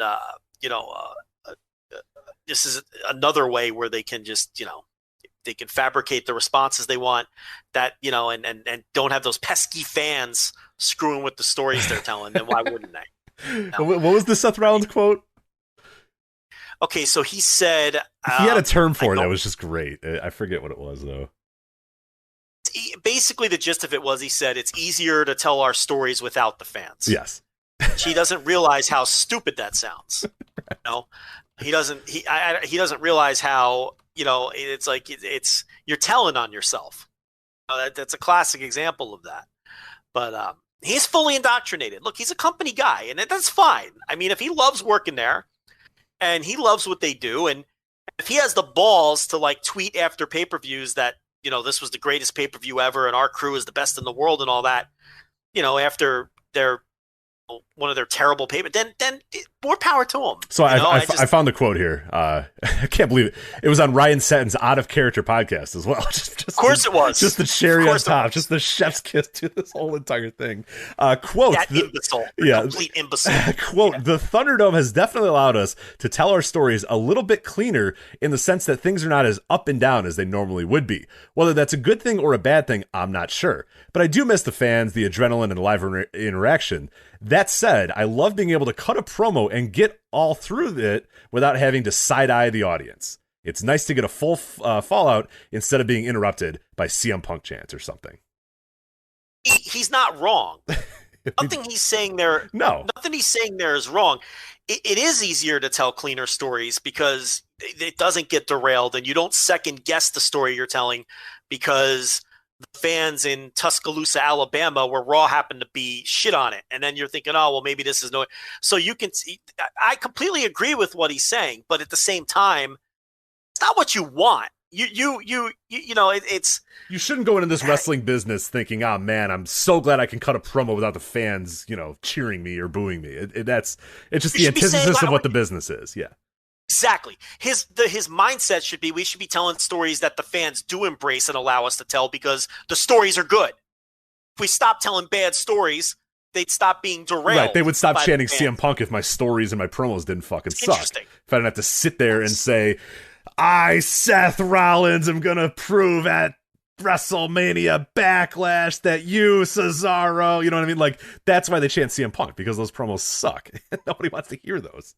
But yeah, exactly. And that should be the mindset. Right. The mindset should be, if we're telling good stories and doing things the fans like, then they won't reject us, as opposed to, well, it's kind of nice that they're not here because now we can just tell our shitty stories. I can cut my whole stupid promo and then nobody says anything. So it's like a double-edged sword, because I kind of get what he's saying. Like, I don't really disagree with him. It is easier. He's right. He's objectively right. But again, like you said, it's the difference of a TV and a wrestling. Yes, it would be a lot easier if you went to a live studio audience taping of The Office and they're booing, Jim and cheering Dwight the entire time. It'd be annoying. It'd be like, all right, guys, come on. Like, we're trying to tell I'm trying to tell my little story and play a joke on Dwight here. But like, that's not what wrestling, like, for a TV show. Yes, that would be stupid if Jim's trying to talk and everyone's booing or whatever. You know what I mean? Like, that would be annoying. It'd be really, really stupid. He'd be like, this is fucking dumb. Like, I was supposed to be the good guy here. I'm supposed to be doing this. This is supposed to be playing a joke on Dwight. Dwight's supposed to be weird and out of touch or whatever. That's what it's supposed to be. And it would be very, very weird if an arena was there booing and cheering. But that's a fucking television show. It's pro wrestling. So you should have the pride of, no, I'm not going to have fans boo me or chant other stuff, because I'm going to make this story matter to these people, because that's what the whole game is about, is getting the crowd on your side or getting the crowd to hate you or whatever. So, yeah, it's, but again, it shows, like you said, the mentality that they're more of, and truly, I think the pandemic has shown that WWE is and does think of themselves, because there's always, and people always say they've been calling themselves sports entertainment for 20 years, you idiots. Like, we always get that on Twitter, but it's like, now more than ever, it is very clear. They've always said we tell stories. We're a sports entertainment company, not a wrestling company. But throughout this pandemic, they have more and more and more leaned into just not being a wrestling company whatsoever at all. But yeah, you can miss us with the adding us about, Vince has been saying they're sports entertainment since 1995, you idiots. We don't need to hear that. So what about our boy Big Dick Nick talking out of both sides of his mouth? Because I noticed that he's already become kind of a spin master in a lot of different ways. Well, he's a slime ball agent, of course. But he's already doing it in the ways that the company has already done it. I'll give you an example. Tell you out of one side of his mouth, and he told this to Colin Cowherd, that fans on Twitter and fans on social media represent a small vocal minority, and wrestling fans are passionate and they have strong opinions, but those are the small vocal minority, and the greater fandom like everything that we do, and they're into the stories, and you just kind of have to block out the noise on social media. That's one theory, and he did spin that to Colin Cowherd on his show. But then on the other, he's telling people, oh, we have, X amount of followers on Twitter and X amount of followers on Instagram, and we have more social media followers than the NFL. Yep. Well, you're telling us that those people are a small vocal minority, and then out of the other side of your mouth, you're telling us how you dominate the social media space. You can't have it both ways. Okay, it's a total contradiction. Yeah, that's an old Barrios thing that I would always get on him about is they'd be talking about the WWE Network numbers, and he would say, oh, well, yeah, he'd give the number, and it's like this very small number, and he's like, but it represents, a very large percentage of our very devoted fans or whatever. And then in the next slide, he'd say, we have 19 billion social media followers, and I'm like, hold on, man, you're converting like 0.00001% of those followers to give you guys $10 a month. Like, that's not good. Like, that's bad, right? But that would never, it'd always be like a stark contrast of, yeah, well, the numbers are low, but it represents a small little percentage of our, it represents our hardcore fans and all that sort of, but hey, we got so many social media followers and all that. Well, okay, cool. But like, if those are truly your numbers and you're proud of those numbers, why aren't you saying, well, fuck, why are we converting so few of those devoted followers on social media to actually buy our network? Like, that's bad. That's not good. And on the other side of your mouth, burying everybody on social media as being a small vocal minority. Yeah, and it's funny because he's being indoctrinated by Vince because he uses the Vince verbiage. Yeah, well, he probably goes on social media and goes and sees, oh man, we're getting killed for this Raw episode, and mentions to Vince, hey, what happened with Raw this week? It seems like people, and then Vince says, hey, well, that's a small vocal minority of fans that think that we're not. Yeah, when he said small vocal minority, yeah, in one of those press things, that's the ism. That's an ism for sure. That's a Vinceism. That's exactly. I can tell you exactly. Has he used Bizarro World yet? Because then we know for sure that he is indoctrinated. I could tell you the first time I heard Vince say small vocal minority. I remember it. It was the ECW on TNN episode, not ECW on TNN, ECW on Sci-Fi, WWECW. It was the episode with Batista versus Big Show with the change the channel chant, Hammerstein. Do you remember that famous episode? Of course, yeah. Where the Hammerstein crowd That's a bad match to have in front of Hammerstein. What are you doing? Yeah, they rejected the whole show. And during the Batista Big Show match, they saw those guys as WWE guys and just completely shit on the match and chanted change the channel. Even Taz had to try to cover it up on commentary. Legendary show and a legendary match because of that. Vince vowed never go back to Hammerstein after that night, and I don't believe he ever did. His exact quote was, old ECW fans are a small vocal minority. We're going to ignore them, and we're going to continue our vision for the new ECW. Right, which is hilarious given that the ECW was created because the One Night Stand pay-per-views and the Rise and Fall of ECW DVDs were so big sellers. It's such gigantic sellers that they created an entire brand off of it, but now they're vocal minority, yes. Small vocal minority, but the ECW DVD, I forget whether it was One Night Stand. It was the Rise and Fall. It was the Rise and Fall of ECW DVD that sold like an ungodly amount of DVDs, like just a fucking ridiculous amount of DVDs. Only one that beat it was WrestleMania that year. It was the only DVD that beat, and it beat, and this was the era when DVDs sales meant something, and people buying X amount of DVDs of whatever pay-per-view was indicative of how popular that pay-per-view was in a lot of ways. So, and then, the One Night Stand, the first One Night Stand pay-per-view killed it on pay-per-view and did, way a ton more buys than they thought it would. But again, yes, small vocal minority. Now, long-term, he may have been right. Okay, that you do have to create new fans. You couldn't just live on those fans because eventually the nostalgia is going to run out. But what he didn't do was properly leverage those fans for as long as he could while he was creating the new fans. And that's why the whole experiment eventually failed, and they didn't make nearly as much money off of it as they could have. And it's one of the many examples of Vince McMahon leaving millions of dollars on the table when he could have made millions more. But it was funny how that's when I first heard that phrase, and then 15, 16 years later or whatever it is, I hear the same exact phrase come out of Nick Khan's mouth. Where do you think he got that from? Yeah. Got it from talking to Vince. He's buying into all of the spin that he's getting from Vince and everybody else, and Steph and whoever else is in the room. So, he spun the NXT moving to Tuesday thing. He totally spun that. And, he's totally doing the social media spin as well, where you can tout social media when it's to your advantage, but you bury the social media when it works against you, which has been something the company has done ever since the advent of social media. Yeah. And the idea that their social media numbers consistently climb is such a that's such a load of bullshit, because of course it always goes up. Those things don't go down. How often do you unfollow accounts your social media? Very rarely, yeah. The only time the company's social media stuff does go down, and I could say this is somebody who runs multiple accounts and not just Voice of Wrestling in the shoot job as well. The only time it ever goes down is when Facebook will launch an update, or Twitter will launch an update and say, oh, we discovered a bunch of bot accounts and we deleted 1,000 bot accounts. So then one day you have this big drop, and then the next day it all goes back up again, and then it never ever goes down. Yeah. Yeah, all my charts. Yeah, if I look at if my quote unquote job performance was based off social media following growing, then I'm good to go. Because if you look at the chart, man, Joe, over the last 10 years, my chart is rising, baby. We're going up and up and up because nobody ever unfollows. Yeah, they might. No, never. People who do what you do for a living, and people in businesses where this stuff, they know that that's the fakest brag. Yeah, it's just PR that you tell the public. It means nothing. It means nothing because those numbers are always going to go up. They're never going to go down. So that stuff doesn't go up and down based on approval of, it just consistently climbs. So, Khan is in full spin, but you got to watch, like you said, he's an agent. He came from the world of being an agent. I mean, it's just say whatever you need to say and do whatever you need to do to get the deal done. I mean, that's the bottom line. From the world he came from. He was a lawyer who became an agent. Oh, God. Who is now, Jesus Christ. What a fucking slime ball. Good God. I'm not, and listen. Yeah, in a good way. In a good way. I respect it. Yeah, hey, go.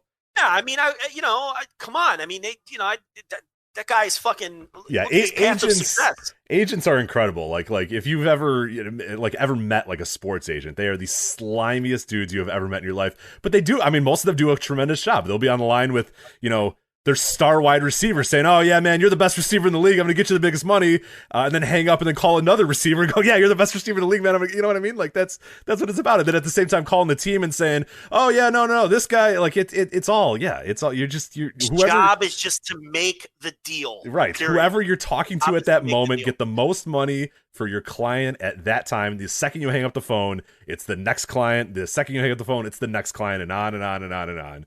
And yeah, it's all about getting the most money, getting the best deal you can for that person at that time. That's all it's about. He's just got that, and he's got that alpha gene where nothing's ever enough, and not everybody has that. He had that quote where he was like, "Yeah, so I was 22 and I was just out of college and I was working for a law firm and I was making $120,000 a year, and I just went home one day." Hold on, Yeah, no, that's not the punchline. Right. You're killing the punchline. And he said, I just went home one day and I took a long, hard look at myself and I said, this can't be my trajectory. It's not enough. I wasn't going anywhere. And I'm thinking to myself, you were making $100,000 fresh out of college. Right. You're 22. I would have died of a cocaine overdose if I was making $120,000 a year at age 22. Are you kidding? He's like, I'm waiting tables to make ends meet, and I'm just, it's not enough. And I knew that there had to be a better path for me. And I said, I can't be a lawyer my whole life because this just isn't. Now, a normal person who is making that kind of money fresh out of college when they're 24, 25 years old, would not view things in that manner, but he's not a normal person. People like him who just aren't normal people.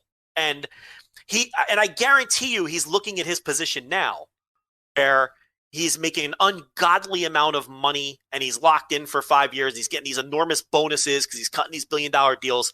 I guarantee you he's somewhere right now sitting in an office thinking, I need to be bigger. There's more that I can do. There's what's more money what's next? What's the next step? He is the people that comment on Twitter and say, "Who's going to beat Kenny Omega for the title?" That's him. Well, I mean, he's not those people. Believe me, those people are. They're I just mean they're always looking for what's next. But yeah, I think the pay grade is maybe a little different between those people and Big Dick Nick. So. Yeah, I mean, he's probably thinking, okay, what's my next move? How can I fucking run Disney? How can I run when Netflix and fucking Amazon merge? How am I somehow going to be involved in that? Like, that's the kind of thinker he is. And that's the kind of, like me, I'm driven to a point. I have numbers in my head where if I get to them, you're never going to fucking see me again. Like, that's not him. This is the kind of guy where there's always a progression. There's always a next step. It's just a gene that some people don't have. And that's why he was such a genius hire.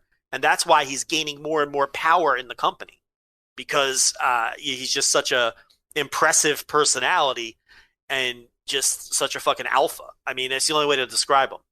But I don't know. How'd we get on Nick Khan again? I have no idea. You love your Nick Khan. Well, he's fascinating, and there are people out there fascinating person. Well, people don't understand how important he is to this company. And you had a tweet, I believe it's while I was on vacation, but I read it and I was like fist pumping while I was in an airport reading it or whatever. And you said it's the best business move that Vince McMahon has ever done is to hire Nick Khan, and you're absolutely right. What he did in there is he created a post-success world for WWE where it does not matter what they do, doesn't matter what they put, they can do anything on TV now, and it does not matter because they hired that guy, and that guy made the first Fox deal, and then they hired him to bring him in-house to make many, many more deals like that, which he absolutely will over the course of the next 5 years or whatever. Tremendous business move from that standpoint, because now nothing they do matters anymore because they're locked in to financial security.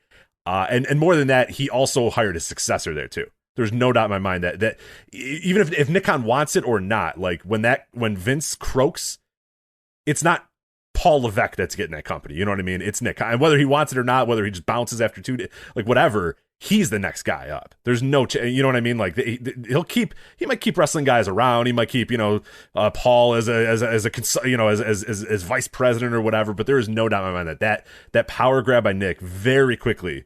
That's happened in the last year, basically. It dates back to the Fox deal, but in the last year, the last 6 months, the last few months, there is no doubt in my mind that I mean, it's not only was it a tremendous business move, not only was it the best business move, but it set the company up for the next X amount of years moving forward, because that dude, again, like whether he wants it or not, is in place to run that fucking company until he sells it to fucking Disney or something and makes an ungodly amount of money selling it to whoever wants to buy it. You know what I mean? Like more people should be talking about him because it's a huge deal. He's a transformative guy for pro wrestling. He completely changes the game. And if Barrios and Wilson still around, I mean, they'd still be slinging network subscriptions for free and all this shit that wasn't working. And the first thing that Nick Khan did when he came in is he said, we're not a tech company. Why do we have our own network? Let's unload this thing. You know what I mean? Like, why are we scratching and crawling trying to get people to subscribe to this thing that we don't know how to run, that we don't know how to build, because we're an entertainment company. We're not a tech company. So what the fuck? Let's sell it. This is the perfect time to unload it. And, you know, he made another $1 billion. Yeah, got another big old bag of cash for it. So, yeah, the best move Vince McMahon ever made. Yeah, more people should talk about it instead of criticizing us for talking about it too much. More people should be talking about this guy. But anyway, let's speaking of Nick Khan, let's talk about AEW Double or Nothing, the card taking shape here a little bit. Real quick, we're not going to go over the entire card in detail or do any previews. I wanted to quickly note the matches that have been announced so far for the show coming up later this month.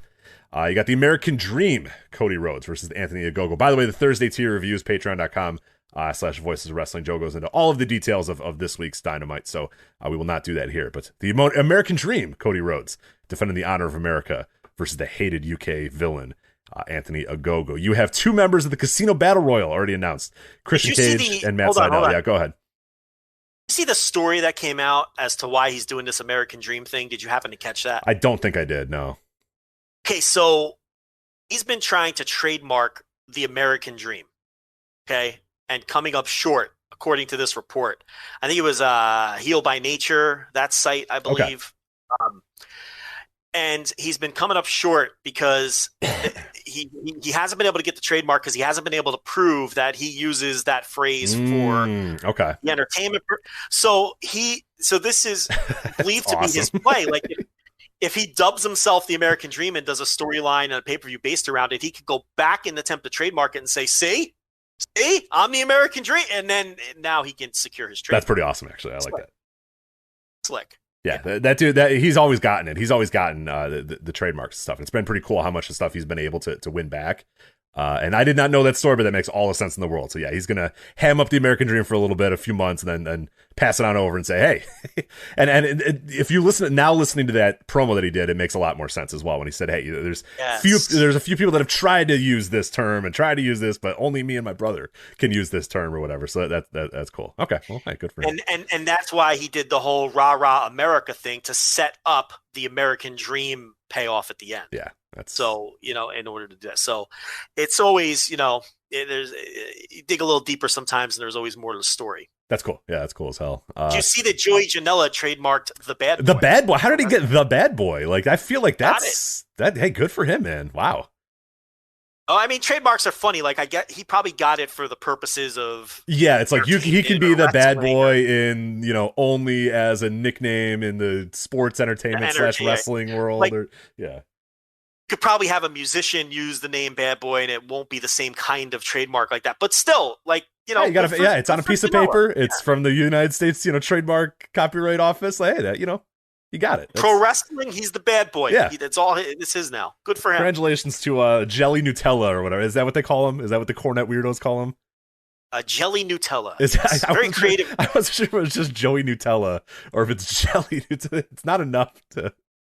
And Nutella's not that okay. Nutella's not that unhealthy. I know that they're using that to like make fun of his weight. I mean, Nutella's not bad. Like, if you really look at it. It's Jim Cornette humor. Everything in moderation. Yeah, the Kenny Oliver thing or whatever is already like, and trying to explain that to people. It took me like days to figure out what the fuck that even was. So it's like, what are you doing? Kenny Olivier? Yeah, or Olivier. Yeah. Because Laurence Olivier was a famous actor, and Kenny is very theatrical. And also, let's not forget, Laurence Olivier was also gay, right? And Cornette's being homophobic with that as well, because Omega is allegedly bisexual. So there's all those tie-ins. That's the Kenny Olivier. It takes like a long time to get there, and it's just like this is, Jelly Nutella it's so funny.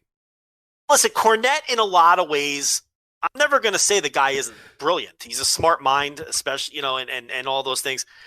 But his humor isn't exactly George Carlin level creative and funny and brilliant. I mean, it's just it's a lot of dad joke bullshit. Yeah.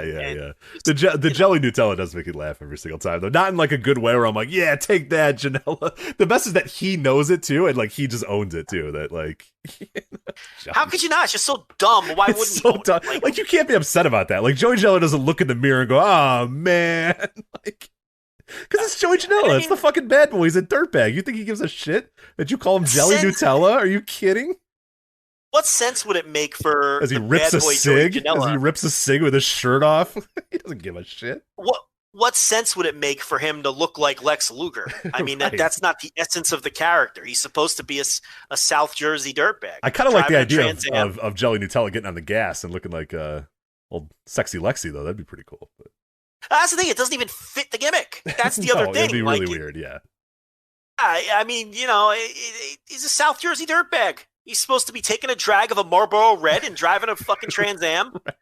and going to the beach and fucking hanging out and banging broads, and that's the essence of what that is. I mean, people just don't understand. It wouldn't make sense if he was like shredded. It wouldn't make any sense. So, and is he really like woefully out of shape? No, that's the other thing. He's fine. Like, it just, I mean, I don't know. Anyway. We'll talk about it with AEW, but maybe to the nurse. You think I'm a body guy? You should go to a live wrestling show with the nurse, man. Jesus Christ. She never stops with the comments about people's bodies. So, anyways, we'll get to it there. But anyway, Hangman Page versus Brian Cage. Hikaru Shida defending the AEW Women's title against Dr. Britt Baker.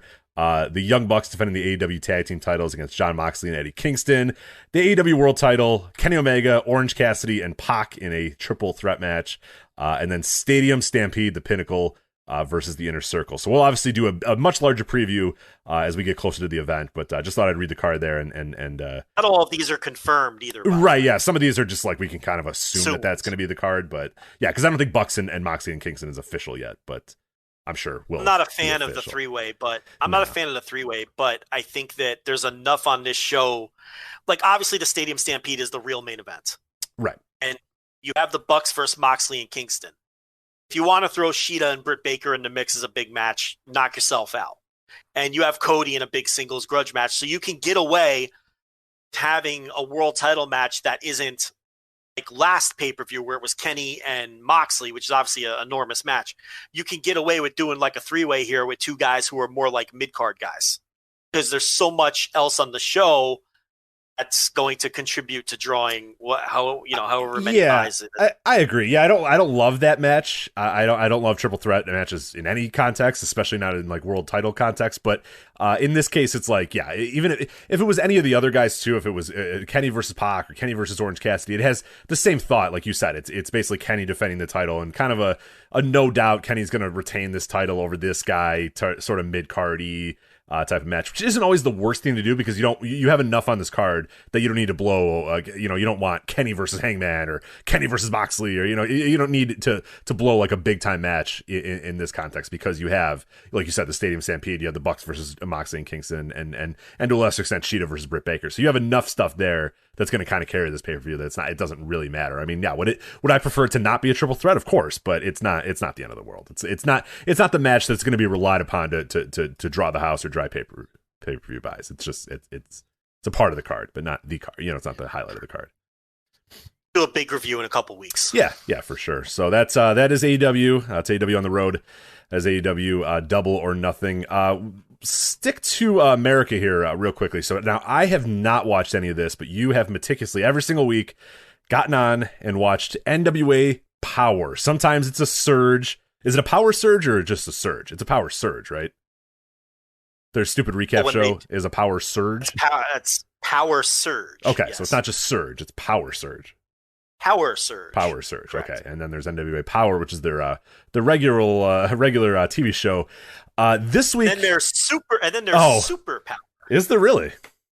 There's a super power. Who watches super power? I mean, it's just the same thing, but sometimes they call it super. Oh, power. Okay.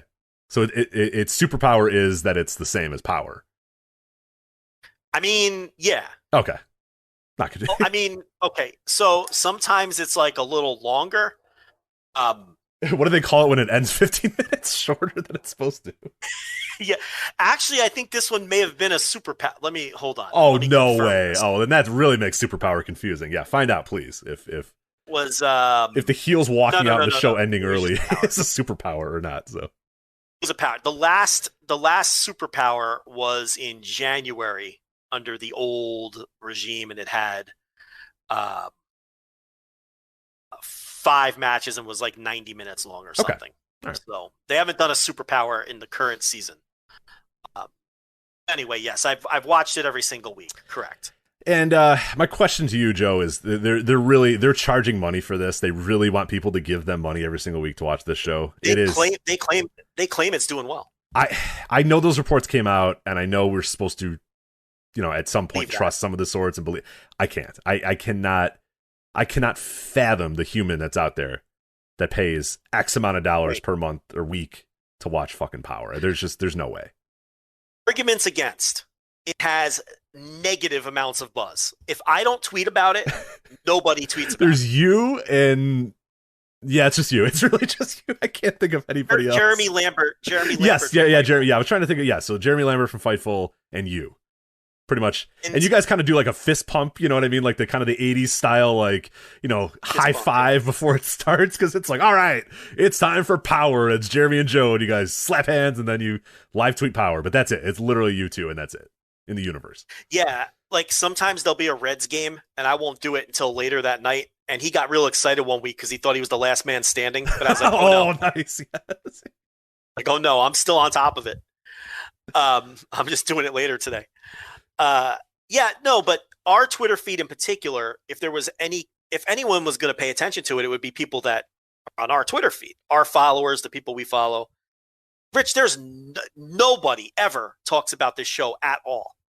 I mean, if I wasn't watching it every week, would you know anything about this show? No. The answer is no. So that's now on the flip side, when I watch the show on Fight, there's like a little chat room gimmick that goes along with it. Kind of like it's just you can chat along with this. Yeah, not unlike this show right here where we have a bunch of, exactly. Yeah. And they'll usually put a special guest in there. Velvet Sky was in there one week, and Taryn Terrell or whoever the fuck. Oh, I'm sure that went and great. They'll chat. Yeah, I'm sure that went great. The Velvet Sky one went very poorly. They immediately started harassing her. And the mods had to come in and warn everyone that the chat was going to be shut down if they didn't leave her alone. The mod comes in and goes, Velvet Sky will be joining us. And she comes in very pleasant. She says, hello, everybody. I'm excited to watch NWA Power with you guys. And the very first comment was, yeah, Velvet, why do you suck so bad on commentary? and then the next comment was like, something about wanting to bang her or something like that. And then the mod had to come in.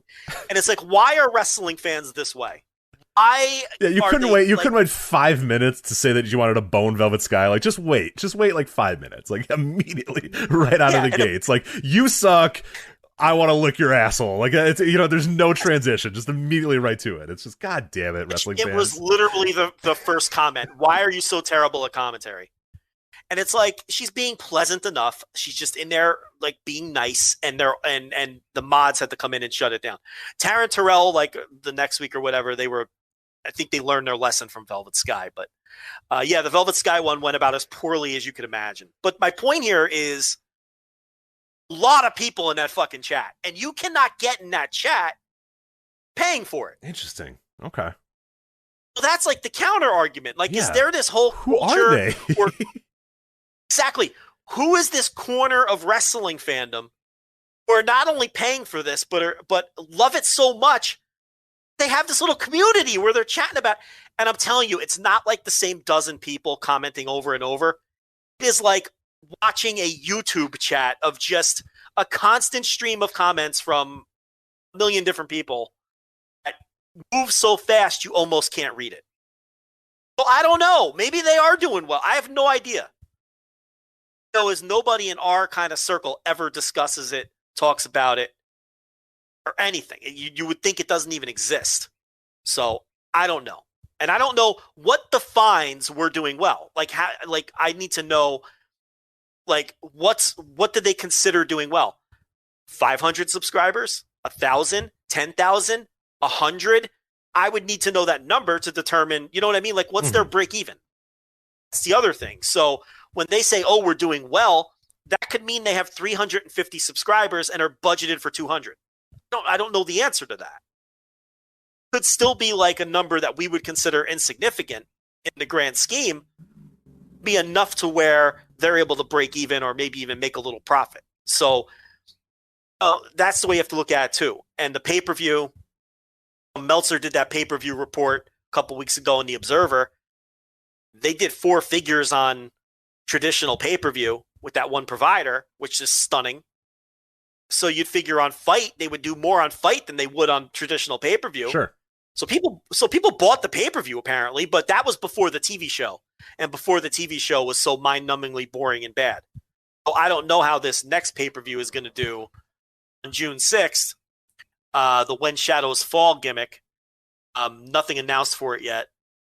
But I would suspect that one does worse. Who knows? I mean, people in the chat seem to enjoy this show. I don't know how. It's so bad. It's the only reason I would say it's not worse than Raw is because it's 1/3 the length. Right. So by the time you're ready to throw in the towel, it's over anyway. And it's like you just move on with your night. Is it as illogical as Raw? Yes. Is it as boring as Raw? Yes. Does Raw have better wrestling? Oh, without question. So, is it worse than Raw? Yeah, it probably is. The only advantage is that it's 1/3 shorter. Right. Yeah. The time investment is much less. But yeah, of what I've seen, it's pretty putrid, and it has none of the charm that the NWA Power. And I've seen very little. I've just seen little kind of snippets here and there, matches here and there. It looks like the old NWA Power. It has the same look and feel in a lot of ways, but it's all like just done in a much, much, much worse way. And I again, like I said, I have not watched full episodes like you have, and I really do. I do pity the folks that are every single week tweeting about it. The thing is, like, it's one of those things where as you tweet it, like, I'm not sure if you're just making it up or if the things actually happened. And it's kind of one of those deals where you're like, I don't know, I'm never going to know if Joe's lying or if it's actually true because I'm never going to watch it. So I'll just trust that you're being truthful and not lying about what's happening. So, like, guys throwing in the towel on each other, the show ending 15 minutes early, Thunder Rosa, not being forced to stay in NWA. It's very, very ridiculous, all the stuff I read. None of the storylines make sense. Promos, which were the strength of the show previously, the show needs a professional in the room to grab it by the throat, give everybody direction, and straighten it out. You just get the sense that it's a shit show, and there's too many cooks, and it's disjointed, and the promos meander into directions and are never focused. And that was not an issue previously. Previously, the promos were short, they were to the point, understood everybody's motivations. It was a major strength.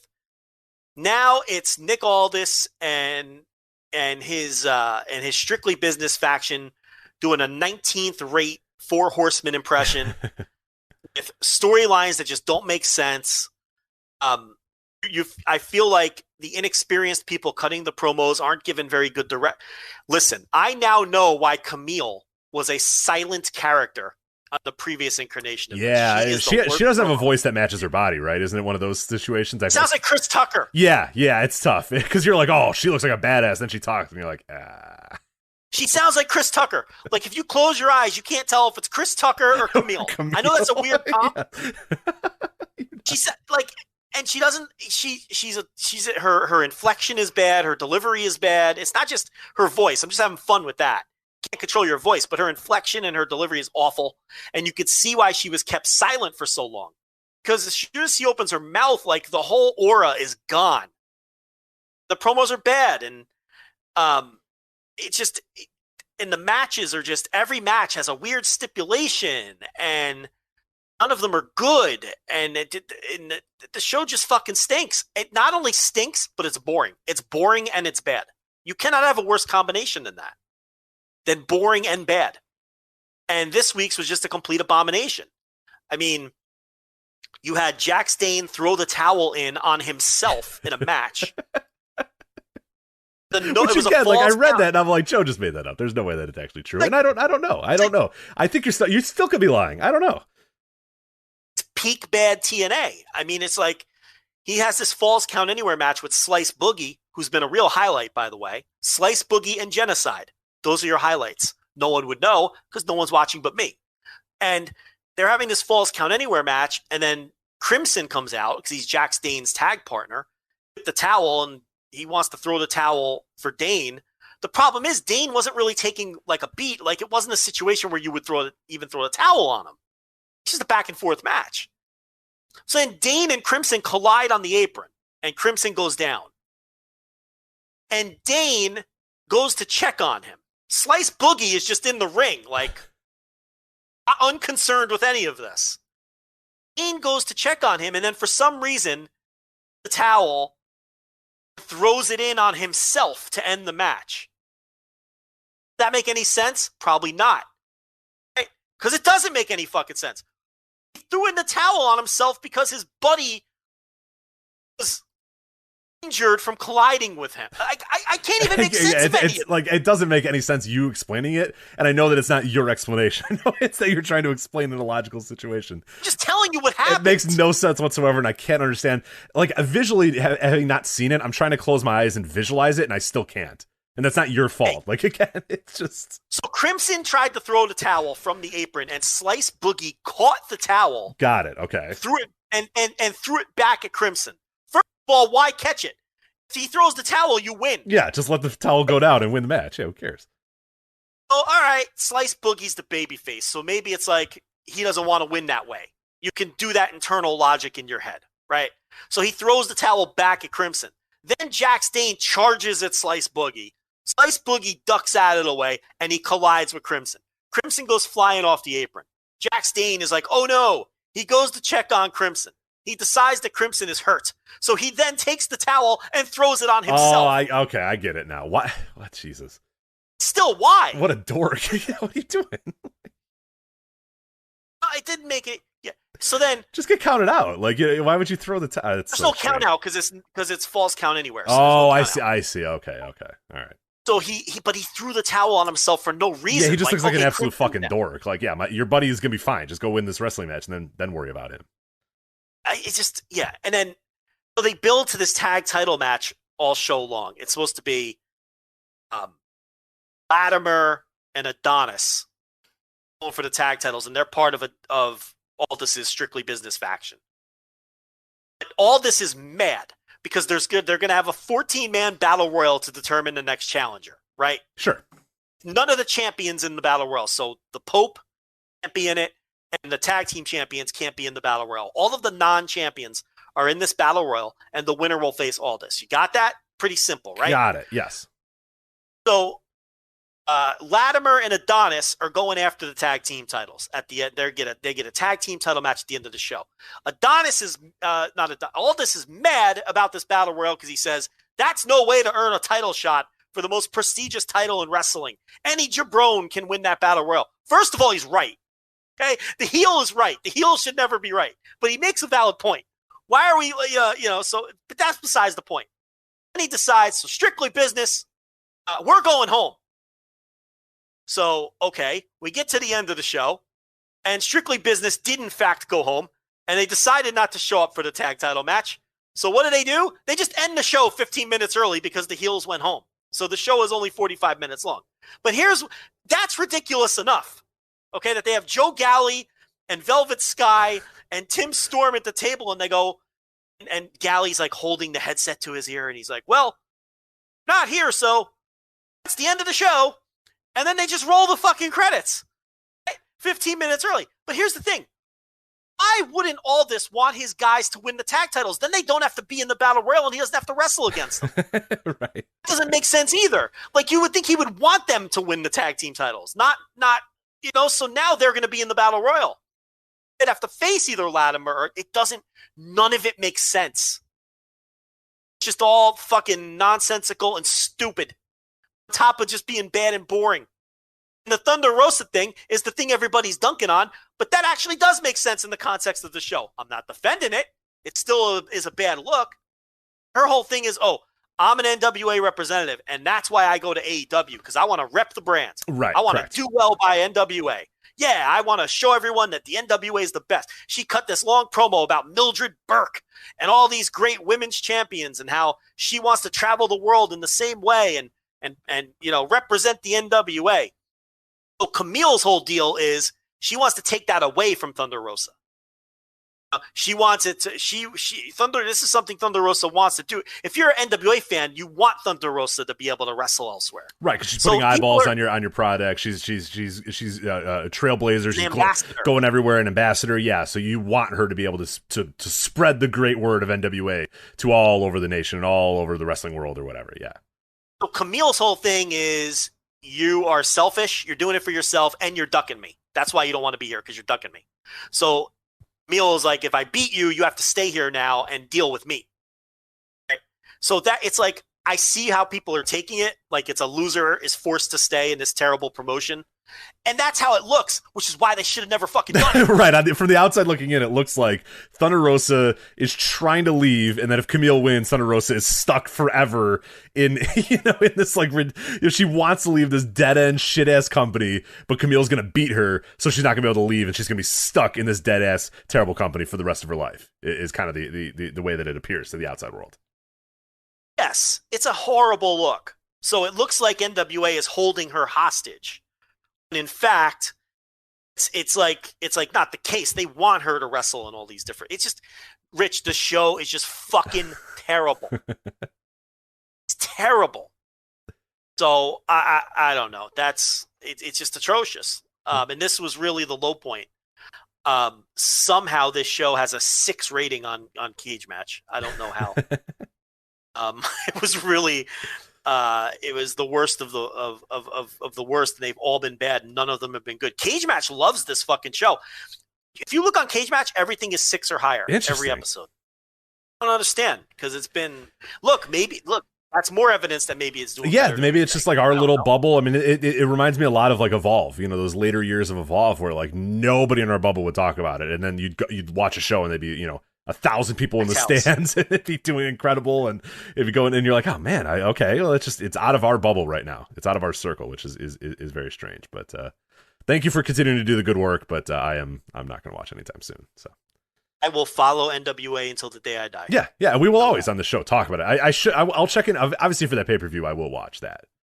Of course, but Power, I think I'm gonna skip for a little while here. So we have had a fascination with the NWA since the beginnings of this. It's show, been very fruitful. I mean, it never doesn't deliver a great story. The NWA from the first moment this show began until until we both croak on the air, whatever the hell. Like we are going to talk NWA, because as long as NWA is going to continue to be hilarious / sometimes good, then we are going to talk about the NWA. And it is the gift that has kept on giving through all the years. Everything has ebbed and flowed. New Japan's been great, and it's been bad, and then it's been good, and then Dragongate's been mostly good, but sometimes, it goes in one direction or another. WWE's been bad, then it's been good, then it's been bad again. AEW's been created in this time, but NWA, it's the gift that keeps on giving. No matter what, there's always something to talk about with the NWA. So God bless those 3 letters for.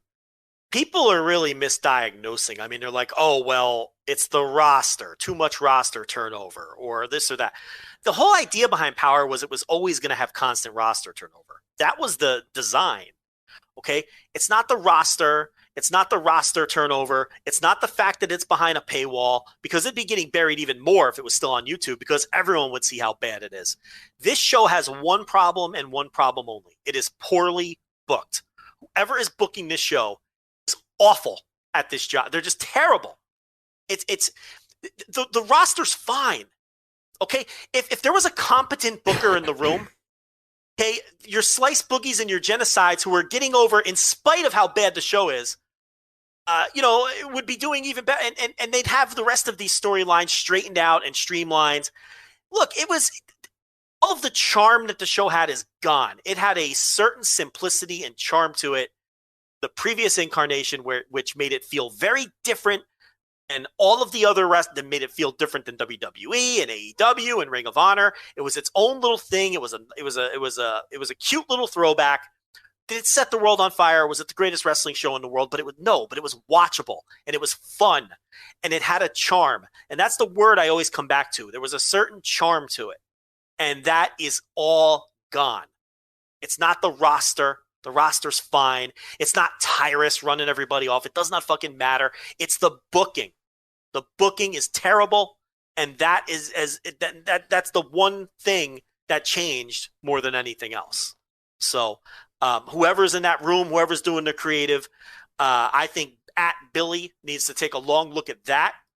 Even if it's him, he needs to look himself in the mirror. We've heard some other names. We know that all this has more stroke than ever, and it's very obvious if you watch the show because he continues to do his Ric Flair imitation routine. Okay, he's completely out of control. You can totally see where in the past, Aldis's worst instincts were kept in check by the adults in the room. Now he's just running free. And you can see that he has sort of this unchecked power, and it's just, it is made for a horrendous show.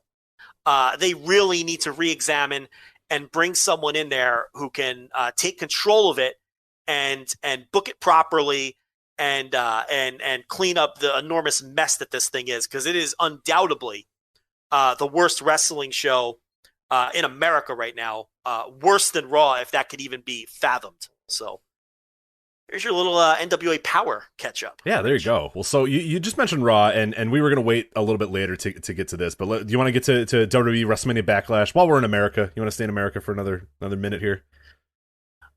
Yeah, we may as well just knock that out too. Why not? Who cares about the format sheet? Let's just hit it all. Yeah, let's hit it all. All right, WrestleMania Backlash WrestleMania season continues, Joe.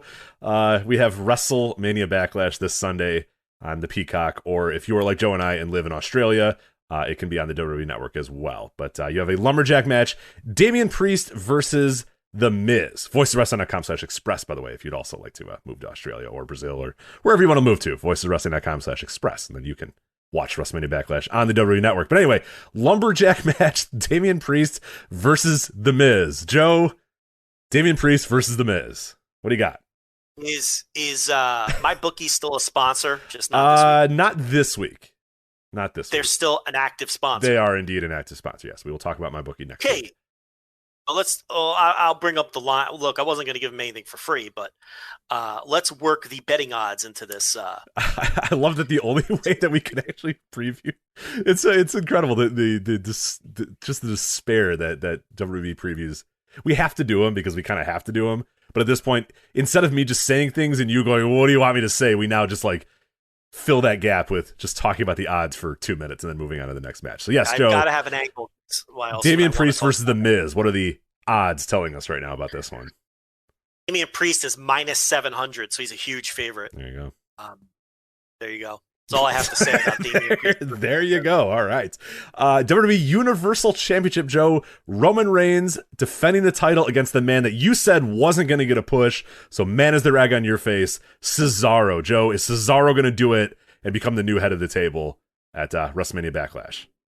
Jerk's not getting a push. Who are you kidding? He's going to lose this match and you're never going to see it. No way. Are you serious? No, he's clearly winning this match and moving on. They're finally doing it, Joe. He's now 41. He's 41. They're going to push him now. If he wins the title at, be honest, not really super long odds. He's only plus 350 here. Reigns is -600. Then the egg will be on my face. But, you know, obviously this is a placeholder challenger and he'll slide he's right eating back into He's eating mid-card, a Superman punch, and then he'll be doing mid-card shit by whatever the next pay-per-view is. So money in the bank. The end of the Swiss Superman. Yeah. Swiss Superman. Remember when he was the most money-making man? Remember that, Rich? Yes. Indies. The Indies. Claudio Castagnoli, yeah. The most money-making man with his little ponytail and his terrible hair, his glittery ties, and yes. He did not look like a man that made that much money. Even at that time, it was a tough gimmick to get into because you're like, he's wearing like a really cheap suit and his hair looks like shit. This man does not look like he makes the most money, but Swiss Bank Holdings was the name of that. Yeah. Group, I believe. Yeah. So there's our preview of the head of the table. Joe, is there my bookie odds? Will Roman Reigns talk while the match is going on? Is there odds for that? There's not, but I already gave it the odds. He's minus 600. Okay. What about the odds for is Roman going to talk in the match and say? I don't have that. That's not a prop. I don't know why I'm yelling at you, but that's not a prop being offered here. Whether he'll talk, because I think they realize that's a bad prop. Yeah, the odds are going to be a little skewed. All right, here's a match that I know you care about. WWE SmackDown Tag Team titles. The Dirty Dogs, Dolph Ziggler and Robert Roode, defending the coveted SmackDown Tag Team titles against Rey Mysterio and, get this, Joe, his son Dominic Mysterio.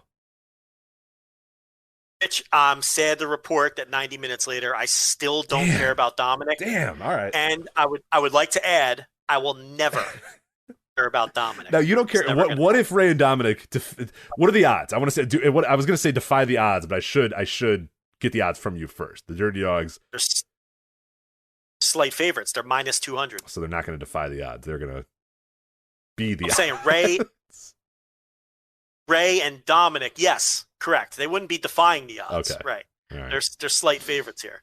That might be worth a play, right? At minus 200. Not bad. Yeah, not bad. Yeah. Like they don't actually trust Dominic Mysterio to win the title so that they'd have the Dirty Dogs win it. But it's going to be unfortunate because the Dirty Dogs were a really good trivia question for the last 5 months of can you name the SmackDown Tag Team Champions? And I think you actually asked me that one time and I couldn't even name the Dirty Dogs. So that's going to be unfortunate that they'll lose that trivia question.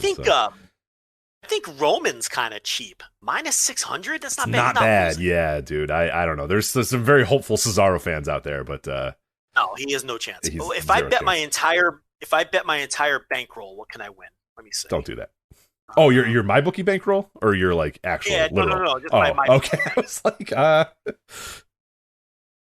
just did a withdrawal. Let me see how much I have. I have $456.53 in my account. Okay. So if I bet the entire bankroll, I can win $75.60. Sounds bad, yeah. But I really think Roman's an absolute lock. Yeah, I would think so too. But it is this company though, Joe. You need to be careful. It is this company. But Roman is one of the ones they don't play with Roman too often, especially now with this heel Roman. But I don't know. The thing to worry about: wacky DQs and things like that could really get screwed. Yeah. But, okay, what if like I said, I just made a withdrawal. I made $100 deposit. I've more than made back my money. I've taken some of it back already. This is really just bonus money at this point. Do you think it's worth it? Nah. With the whole bankroll, you say no. Nah, I think we can find better odds for another wrestling. You are risk averse, though. Yeah, I am. Yeah. You're risk averse. Yeah, I'm the wrong person to ask about gambling. I would say no to all of it. I would just say keep your $400 and put it in your pocket is what I would say. But. I've got the betting slip up, the little pop-up box. All I have to do is slap place bet. $453.63 on Roman Reigns minus 600 for a payout of $75.60. Which creates it's up to you. No. Right, clear bet slip. Yeah, I cleared it. Yeah, I don't know. You heard it, folks. I can't you can't trust this company, man. You know, an Uso could come back and distract Roman. You know what I mean? You can't trust this company. I hear you.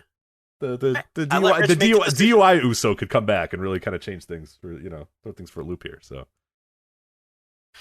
I hit a soccer under the other night. Oh, Russian soccer. What are you doing? Why are you betting Russian soccer? Because I'm up late and I just go to the live betting tab and I just see what's going on. It was 2 a.m. and there was some Russian soccer game and there was there was only 8 minutes of regulation left and it was 1-0 and the total was sitting at 1.5. So I said, fuck it, they can go 8 minutes here, right? Oh, but you not knowing soccer could have screwed you there. The injury time. Yeah, they have that dumb time at the end where they're like, all right, actually, the game is over. Nope, never mind. 15 more minutes. And you're like, what? What the fuck is going on? Yeah, that's where the story's going because I said, fuck it. So I played it. Small play. I didn't put a lot. Yeah. 8 minutes for sure. 8 minutes in soccer. Yeah, there's a good chance the score's not happening. So. Yeah, so the other thing is they have these grimy streams that they have. I don't know if you knew that, but MyBookie, they've got illegal streams of everything that these assholes. They should pay us for this week. I might email them and say, hey, pay us for this week. But anyway, go ahead. I played the under and I hit, and we go into the injury time, and this injury time, Rich, I don't know how many minutes it was. And admittedly, it was a small play, but it felt like about 3 hours of injury time. I'm like, blow the fucking whistle. It's like 4:30 in the morning. I'm screaming in my living room, blow the fucking whistle. I couldn't believe how long this was. There were corner kicks. It was intense. Like, it came down. There was like these hot saves, and I'm like, geez, I've never been so nervous about $12 in my life. Can we just blow the whistle here? But I ended up hitting that. So, big fist pump for JL. Congratulations. Way to go. Way to go, Moscow something versus something. I'm guessing you couldn't pronounce either team's name, correct? I don't know what the fuck. Yeah, I couldn't read that shit. Yeah, who knows? It doesn't matter. Yeah. It really doesn't matter. I'll be honest with you. I'm not even positive it was Russian. I'm not even positive it was soccer at this point. I just bet on something that was under 1.5, and it ended up 1-0. There you go. So, well, congratulations on your win. Winner. That was I'll give you the exact total here. I won $12.63 on that. That's really, what are you doing? Tremendous win. That's what I do in the middle of the night Yeah, wow. Right, Backlash. Anyway, WrestleMania Backlash, Joe, not just Backlash. Get out of here. WWE Raw Women's title, Rhea Ripley defending her title against Asuka and also Charlotte Flair. Triple threat match here. Yeah. Rhea's the favorite here. You get Asuka plus 500. That's not bad. That's not bad. Charlotte, any bet for Charlotte's a good one too. I mean, that's worth a small play. You know, the Preakness is this weekend. Is it the Preakness? Yeah, it's Preakness. Yeah. There's a 30-1 long shot named Ram. I have to play that horse. I'm a Rams fan. That's of course. Yeah. So, 30-1. That's worth $20, right? I mean, yeah. So I will be betting Ram this weekend in the Preakness as we continue our WWE Backlash, WrestleMania Backlash / Joe's gambling debauchery segment here. I don't know. It's Ripley and Asuka have awful chemistry. They're terrible. Yeah, they need to get as far away from each other as they possibly can. Both of them, who I think are both competent pro wrestlers. I know for a fact Asuka's a competent pro wrestler, and I think Rhea Ripley's a competent pro wrestler. Those two are fucking oil and water. They need to get as far away from each other as quickly as possible. Please. For the sake of both of their careers and their lives and their necks, need to get away from each other. So maybe with Charlotte in there, it'll improve the match because they have had horrible matches. Yes, known non-botcher Charlotte Flair is in there, so that should hopefully. Well, you make a valid point. Known smooth worker Charlotte Flair coming into the match to get things back on track, I'm sure. So yeah, she'll do a moonsault. Nobody will catch her. It'll be the same old stuff. Anyway, all right, whatever. It's Bianca Belair versus Bayley, SmackDown Women's title. That should be a good match. Yeah.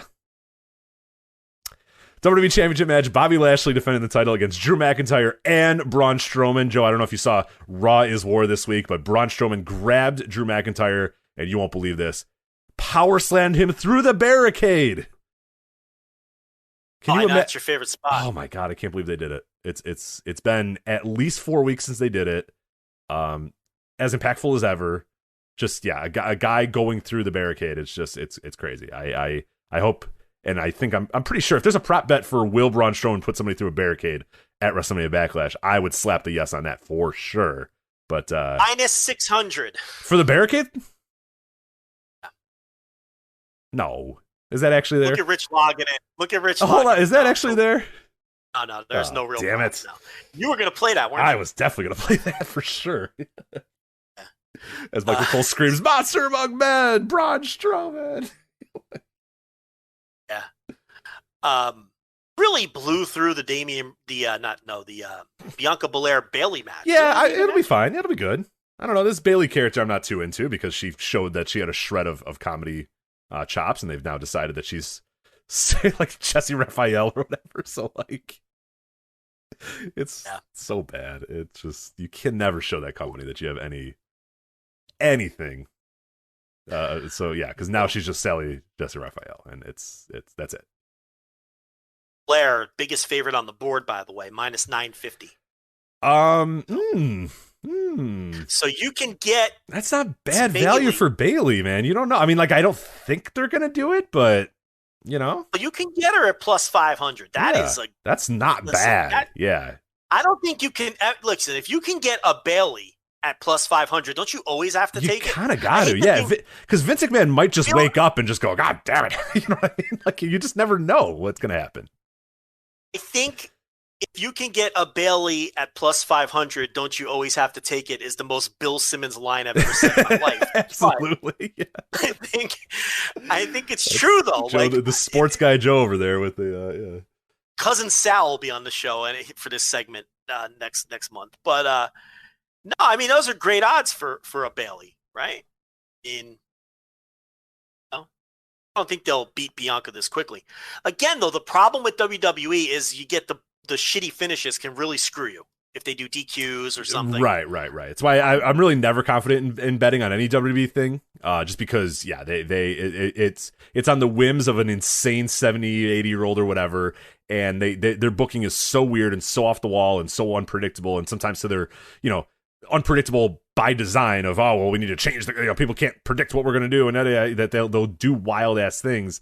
And nothing matters either. Like, wins and losses don't matter. So it's like Bianca could lose this title, and then she'd win it again in another month, and everybody on all the stands on Twitter would go, oh, another star-making performance, Bianca 2-time, oh, it's great. You know what I mean? Like, instead of just being like, why'd she ever lose it? Like, what are you doing? No, she should never lose the title. They would all just celebrate it and love it anyway. So it's they can feed them whatever they want, and the stands, Joe, will appreciate it and stand out and get in our mentions about it. So luckily, we don't really get them very often. No, we run into them a few times, like when one of our tweets goes viral, and then it's filled with like, why don't you say anything about Bianca Belair? It's like, oh, you mean like the hour and a half show we just did where we talked about how great she was and predicted that she was going to be great 7 years ago? Yeah, dope, get out of here. Get the fucking what we get is a lot of gifts. We get a lot of gifts when we go viral. Yeah. What else is on this dopey show? WrestleMania Backlash, or this show, or the flagship? Oh, the WrestleMania Backlash. That's it, pal. That's all you got on this Sunday. Good, because I got to tell you, I was tired of this segment, and I'm really feeling like moving on. Yeah, let's do it. So that is World Wrestling Entertainment, the biggest wrestling company in the world. We devoted 10 minutes, and most of it was talking about the Preakness or Joe's betting on Russian soccer. Or some soccer. Latvian soccer or something. Some country somewhere was playing soccer, and Joe was betting on it. Not even positive it was soccer, because when I clicked the listen, when I clicked I thought you said you saw a stream of it. No, but here's what they do. Like, if you click, okay, so if there's a sport, right, you can click either a live stream, and then they have this other thing, Track It Live, and sometimes, like, if you click the Track It Live thing, it isn't really a live stream. What it is like a graph they put on the screen, and it shows you where the approximate location of the ball. Got it. Okay. It has the timer. So kind of like a game day or something like that. Yeah. So it could have been you could have been watching handball for all you know. I'm assuming this was soccer because they were using phrases like corner kick and things like that. So I'm pretty sure it was soccer. Can I 100% verify that it was a soccer game? I cannot. But I think it was soccer. The animated field I was looking at kind of looked like a soccer field with a line in the middle and then the goals on the end. So I don't know. Look, Rich, I won $12. That's all that matters. Yeah, at the end of the day, somebody did something or nobody did anything, I should say, and then you won $12 from it. So that's all that really matters. Yes. Anyway, there we go. We've been told that handball scores are much higher than that, so it was not handball. So it was probably... It would have been handball. Yeah. No, apparently it wasn't. Handball, handball, the scores are much higher than 1-0. So there you go. Yeah, it had to be soccer. Probably soccer. There you go. Yeah, if low scoring and it happening in the middle of nowhere, it's probably soccer. All right, so let's talk about Dragongate. Oh, sorry, go ahead. The night I was eyeing up table tennis the other night. Ooh. I was like, Joe, this has just gone too far. Yeah, that's I disagree. More table tennis betting for sure. Got this table tennis. I don't even know what fucking country this would be. oh, here we go. It's the International TT Cup. Okay. Used to be a porn star named TT Boy. Do you remember TT Boy? I don't remember TT Boy. No, I don't. You know who I bet remembers TT Boy? Chris Zellner. I bet if you ask Chris Zellner about TT Boy, if he knows who TT Boy is, he'll know. I bet you want to bet on that? I bet you. No, because I know Chris Zellner. If it was somebody and he was a prominent porn star, my man Chris Zellner definitely knows about it. Yeah, definitely. I'm not even saying Chris Zellner is a pervert. I'm saying he's got a great mind. He's got a great mind for history, and if that's the history of porn and that's something that he cares about, yeah, he knows who that guy is. I'm just saying Chris Zellner knows a lot about like the early '90s and people who were famous during those times. I'm not even calling the man a pervert. Okay. Like if you said who would know who an early 90s porn star is, you would think of Joe Lanza and Chris Zellner almost immediately. Like, you would think that we would know that. What was this lad's name again? What was this lad's name again? TT what? TT Boy. TT Boy. Okay. Boy. BOY. Like Sachi Shoko Boy. From I know how to spell boy. So, how do we spell TT? How's TT spelled? 2 letters. 2 capital T's. TT. Okay. So he's like Tomahawk TT. He's like if Sachioka Boy and Tomahawk TT got together. Correct. Okay. TT Boy. Let's see what this lad looks like. Yeah. Let's see what he looks like. TT Boy. He was a porn star. And look at him. He looks like Larry Dallas a little, right? He really does. I do not want to watch this guy have sex at all. Like TT Boy looks a lot like Larry Dallas. Yeah. Just like I don't want to watch Larry Dallas. Oh my God, he looks like Larry Dallas. Holy shit. There's a picture that's like the 5th one that I was convinced is that's Larry Dallas. Is that the one with the the one with the purple striped shirt and the sport coat? No. Okay, keep going. There's one a little bit later. Oh, maybe we might be on different searches. Yeah, I don't know if it's. We're on different searches. He's got he's wearing like a button-up shirt and it's buttoned down to 2 buttons down. There's a little bit of hair coming. There's a little bit of a goatee out there. It's just like real. That's what I'm looking at. He's wearing like a purple shirt with stripes on it. Yeah, maybe it is the same. Yeah, just real Larry Dallas energy. Looks like Larry Dallas. Yeah, TT Boy. Yeah, he was. I wonder if he's still going at it. TT Boy. Yeah, you never stop fucking, right?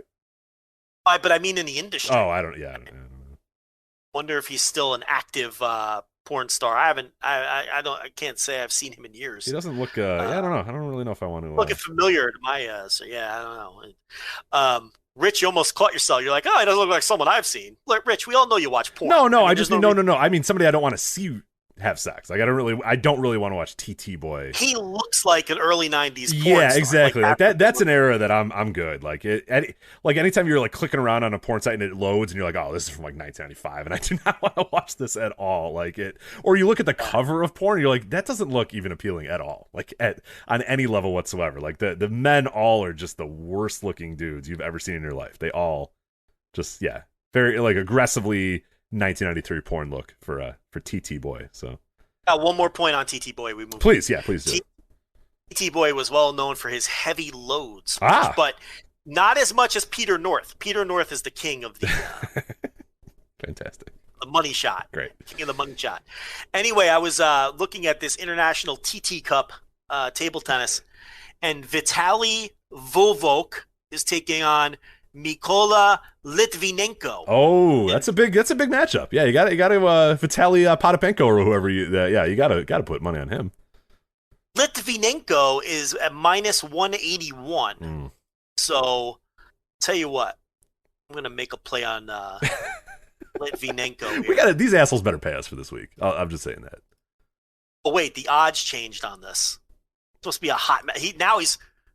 Oh, you know what it is? It went off. Match went off 2 minutes ago. We missed it. Damn it. Shit. I was going to bet on Litvinenko. Well, he's going to go through, and then you're going to be able to bet on the next time. It's live betting, right? Is this the final? Oh, yeah. You could probably bet on the third set. I don't know I don't know the scoring of table tennis. So. Litvinenko. I don't know how it works either. Litvinenko. Sadly, there doesn't appear to be live betting on this match. So, that's the end of that. Anyway, you got a little TT Boy diversion. Yeah, so let's go to the home, the former home of Tomahawk TT, Dragongate, King of Gate, going on May 14th, starting tomorrow through May 30th is block play. King of Gate is 3 blocks of 6 different wrestlers. Well, normally it's of 6 different wrestlers. We'll talk about that here in a bit as things got a little bit changed up a bit. I think it is still.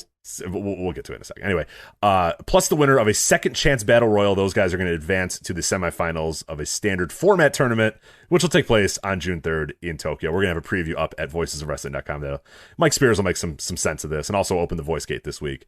They preview the King of Gate on the Voice Wrestling Podcast Network, so you can get some thoughts on that. But anyway, 2 points awarded for a victory, 1 point for a time limit draw, and 0 points awarded for loss, no contest, or double countouts. Quickly, I'll go over the blocks here. A block, Naruki Doi, Benkei, Kota Minoura, Takahashi Yoshida, BB Hulk, and Diamante are your A block. Okay, so that block to me is the worst block for match quality. There's 3 people that I have really no interest in watching wrestle, and that doesn't sound very good actually. So That's to me, and I'll give you my quick thoughts on each block as you go through. That's the block to me, which is the least interesting from a match quality perspective. Anyway, B block. B block. KZ, Susumu, Dragon Kid, Jason Lee, Eita, and SB Kento. I love that block. That block's awesome. This is the best block for match quality, in my opinion, because I'm not an Eita hater. I know a lot of people are Eita haters. I am not. You got Jason Lee, who can work with anyone. He's a Swiss Army knife. You got Susumu Yokozuka, who might, you know how much I love that guy. KZ, SB Kento. I mean, coming off of having his head shaved. Okay. So this to me is the best block in terms of match quality. Right. Dragon Kid is one of the worst workers in this block. And I like Dragon Kid still. So it's like, and look at the people. He could have great matches with KZ and Eita and people like that. Exactly. This is the best block in my opinion for match quality. And then the C block is going to be Shun, Skywalker, Yamato, Keisuke Okuda, UT, Kaito Ishida, and Hyo is going to be in the C block. Well, the C block to me is the most intriguing of the three blocks because you've got Shun Skywalker there. He's the champ. He'll have a match against Kaito Ishida. He'll have a very interesting match against Okuda. Okay. I think the Yamato match will be interesting. So this, from a story perspective, I think is the most interesting of the three blocks. So those are my takes. A block stinks. B block will have the best matches. C block is the most intriguing. I think that works. Yeah, that's probably the same for me. So what's going to happen is because the King of Gate was supposed to start earlier this month, and obviously things have come up, obviously in Japan, state of emergencies, canceled shows, COVID cases, all that sort of stuff. So what they're going to do is the first show is going to be in an empty arena. And they're going to kind of run through some of the early King of Gate matches that were on the schedule, and then they're going to pick things up in a few days with the actual in-crowd. So there will be crowds for the final, pretty much every other night of King of Gate, other than that first weird night where they're going to try to catch up to where they would normally be in the schedule. So it's going to be a little bit weird, but it'll all kind of catch up, and in a week's time, it'll be basically what it was before, barring any new COVID cases, new changes in the state of emergency, new changes, all that sort of stuff. But that's what we have right now. Who knows what the hell is going to happen, because God only knows what's happening in Japan right now. So I think it's an interesting field because they left out a lot of the scrubs. There's no Punch Tamanagas. I agree. To me, it shows how really, really good this roster is when you get rid of kind of those lower card guys and just keep the top tier guys. And that, with that being said, I mean, they're dealing with some injuries as well. Like, people that would normally probably be in this tournament for, other reasons are not in there. And still they're left with really the worst guys in this entire thing are someone like a BB Hulk, who's washed at this point, and I was never a big fan. Yoshida, who's like fine, you know what I mean? Like I don't love it, but they're fine. And like Diamante, like you said, the A block has those three guys that I have no interest in. That's it, man. Everybody else in this tournament, I think, can go and have really, really fun matches. So that you can't complain with that. Maria, no Punch, no Kanda, people like that who just you don't really have any interest in. So.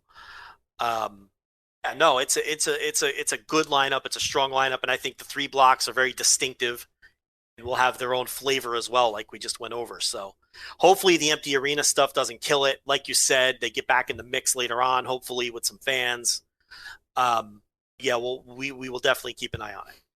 All right, let's move over to the American Indies here, and then we'll get towards the end of our show here. We got about 40 minutes or so we'll see if we have time to take calls on this night. But plenty of time to get through all this stuff. So bouncing around the Indies here, we'll start with AAW Joe. Take No Prisoners. I was there live, so I don't know if you want to lead me through it. If you want me to lead you through it, I'll lead you through it. All right, you saw this on Fight. It was on Fight TV as well, so you were able to watch Take No Prisoners streamed live. I think you watched it a few days later, but it was live.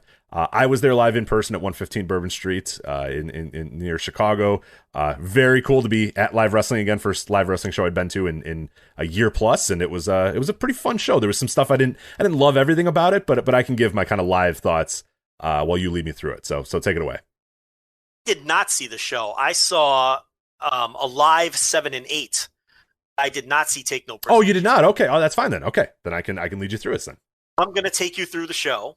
And I'll lead you through, and you'll give your thoughts, and then I'll pepper in what I can, but from the builds and stuff. But I did not see the Take No Prisoners show. So Jake Something defeated in a handicap match this new tag team, this Los Sociedad de Boricua team with Axel Rico and Rico de la Vega, who I've been seeing all over the Alive shows. How they set this up. Did these two guys do like a heel promo and then like what happened? I'll be honest, I don't know. Like I when I arrived a little bit late because the show started at like 7:30 and I did not get there in time, unfortunately, because of work and have to come back and pick up the old wife and get her there. So I walked into the arena as Jake Something was just destroying both these men, putting them through a table and pinning them. So I don't know, but I'm sure they talk shit. Jake Something came out, beat their asses, and that was that. But I don't know exactly how it started. But my guess is they came out, made an open challenge, and Jake Something came out and destroyed him, is what my guess would be. But I don't know.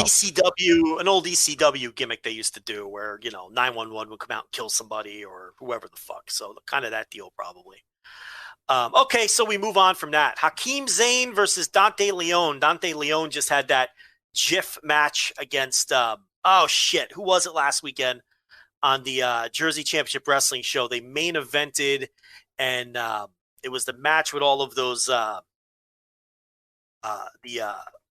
did you see that GIF with all I did the not. flips? Yeah, I don't think I did see that GIF. Yeah. It was, I'm going to tell you right now, it was Dante Leon, who I haven't seen a ton of. I know the GIF you're talking about. I don't know who the guy was, but yeah. He was on the GCW shows. He was in some of the scramble matches. The one Ninja Mac. Yeah. Oh, there we go. Yeah, Ninja Mac. That's it. Yeah. Ninja Mac. Yeah. So Dante Leon, to me, and Ninja Mac, both of them, in my opinion, and I talked about this behind the paywall, they've got obvious talent. They both need to clean up their look. To me, that's the biggest weakness.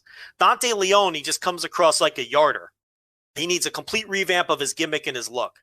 What did you think of Hakeem Zayn versus Dante Leon? So I thought this was kind of good. Hakeem Zayn kind of controls the match. He gets the win. He slows it down. His character in AEW is very different than it is. He's not Rohit Raju like he is in Impact. He's very different here in AEW. Dante Leon, he was decent in this match. He kind of played the underdog here as Hakeem Zayn sort of controlled the match. I will tell you, the nurse is a fan of Dante Leon's look. I don't know why, because I think he looks like an asset, like an idiot too. But she thought he looked kind of cool. So I don't know. Yeah, she has very interesting thoughts. So it looks like somebody she probably smoked cigarettes with in high school. So I guess maybe that's why she is interested in. Sounds about spot on. Yeah, right, but on. I was just like, no, he looks like a fucking dork. Like he looks like an idiot. So, but anyway, okay match, better than you probably expect when you read Hakeem Zayn versus Dante Leon. I think all of Dante Leon's worst traits were not here, and you saw the potential that he does have. Your cousin from Boston. New Sam Adams Wicked Easy is light and wicked easy to drink. Which means it's wicked easy to call up some buddies for a little day sesh. So, wicked sorry I'm late. Sam Adams Wicked Easy. The Boston Beer Company, Boston, Massachusetts. Drink responsibly. All right, so we move on to Allison Kay versus Sky Blue. Sky Blue has had her problems with Hyan on the Alive show. She's in a big feud with Hyan, who injured her arm on the last set. Did they work Sky Blue's arm injury into this match with Allison Kay? No, I don't think they did. Yeah, I'm trying to remember, but I don't think so. I could be wrong. I don't remember exactly. I don't believe so. It wasn't obvious, at least to me. So Hyan faked an injury, and then Sky Blue beat Katie Arquette, and then later in the show, Sky Blue, Hyan attacked her and broke her arm, and then they had a 2 out of 3 falls match. So she's in this feud with Hyan, but she wrestled Allison Kay here, and we put over Sky Blue last week. The reports I got from other people at the show were that she looked bad here. Did Sky Blue look bad in this match against Allison? I think she looked okay. I think a lot of the report, I think we're a little harsh on it. I don't think she looked that bad. The biggest issue that Sky Blue has right now, is particularly in this match as well. Allison Kay, obviously, much larger than Sky Blue. It's not very hard to be bigger than Sky Blue. She's like 4'9" and like 92 pounds. Like Allison Kay is like, she looked like a giant. It looked like, fucking Andre the Giant in there with Sky Blue. Just because she's just a fucking small, human being. But one of the problems that she has right now is her offense just doesn't have the impact. It doesn't look, when she's flying and when she's selling, she does a really, really good job. The problem though is like when she does strikes or kicks or whatever, there's you can tell that she's still kind of early in her training, because that's one of the early things that you get is people are scared to throw strikes, scared to throw kicks because they don't want to hurt their opponent. They're taught not to hurt their opponent. They're taught to work light or whatever. She's going to have to kind of work that out of her, and I would say that would be the only thing that she kind of suffered for in this match. But I think she does a tremendous job of selling, and I think this match, Allison Kay, I thought, who I don't always love Allison Kay, I thought Allison Kay was really good in this match. So I thought this was solid as hell, and yeah, I don't think the reports that I saw, the people that were kind of responding to you, I think were being a little harsh. I don't think Sky Blue was as bad as those people were saying. I thought she looked really good on the last 2 live shows I watched. So I'm still buying the stock. She obviously is not even close to a finished product. But to see that those reports may have been a little harsh. ACH versus his shoot's best friend, Davey Vega. Yeah, so this was interesting. It was very slowly worked. It was not as dynamic as you probably would assume it would be. It was, like you said, a little bit more of like a friend versus friend, friendly competition between these two guys. I was kind of surprised though. It didn't really. It was like a very well worked pro wrestling match, but not the match that I expected Davey Vega and ACH to have. ACH was very grounded in this. He didn't do a whole lot of flying. Davey Vega was mostly grounded. It was mostly just kind of hard hits in the ring, just kind of. ACH working over Davey Vega, Davey Vega working over ACH, and then it ended kind of out of nowhere with ACH getting the win. And the story here, when you'll probably catch up on it when you watch it live and when you watch this show, is Davey Vega has he's down in the dumps because he just lost ACH, and he calls out Johnny Bravo and says, "You know what? I'll take up your offer. I'm going to join your stable." So Davey Vega has now joined Johnny Bravo's stable. Oh, I like that. I'm into it. Yeah, he's all depressed. He's like, I fucking suck. All right, fine. Yeah, come on. And Johnny Bravo's very happy about that too, of course. He's got a new man in his stable. I'm into that. Did you see ACH versus Mance Warner? Yes, I did. That was awesome. I went notebook on that. Yeah, it was really, really good. Yeah, that was better than this by a lot. I'll say that, which is obvious. But yeah, that ACH Mance Warner, go out of your way to watch that one. ACH Davey Vega, yeah, you can skip it if you need to. Was on a live 8 because Warner picked Matthew Justice to face Fred Yehai, and they had a really good match in the main event of a live 7. And Yehai picked ACH to face Mance Warner. They picked their own opponents ahead of the match they were going to have on Take No Prisoners. So Yehai picked ACH, even though he hates ACH and is in a feud with him. He knew he'd be a tough opponent for Warner. Could wear him down. Yeah, that's smart shit. I like that. Yeah, that's cool. That's really, really cool. Yeah, I like that. And, Warner said he's going to wrestle him straight, and I can never do a Warner promo justice, but he was like, you want to do your straight wrestling and all that. And Warner, no gimmicks, wrestled ACH. I was skeptical of it, but they had a really good match. I went 4 flat on it. Myron Reed defending the Heritage title against Matt Fitchett.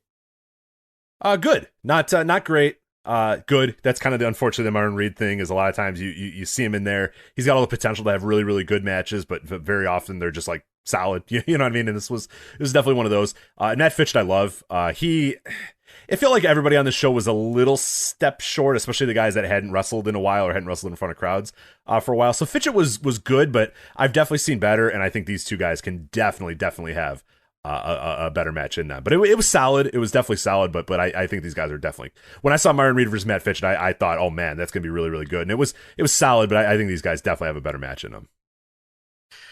Shaft won a 3-way. Damian Chambers and Jason Page.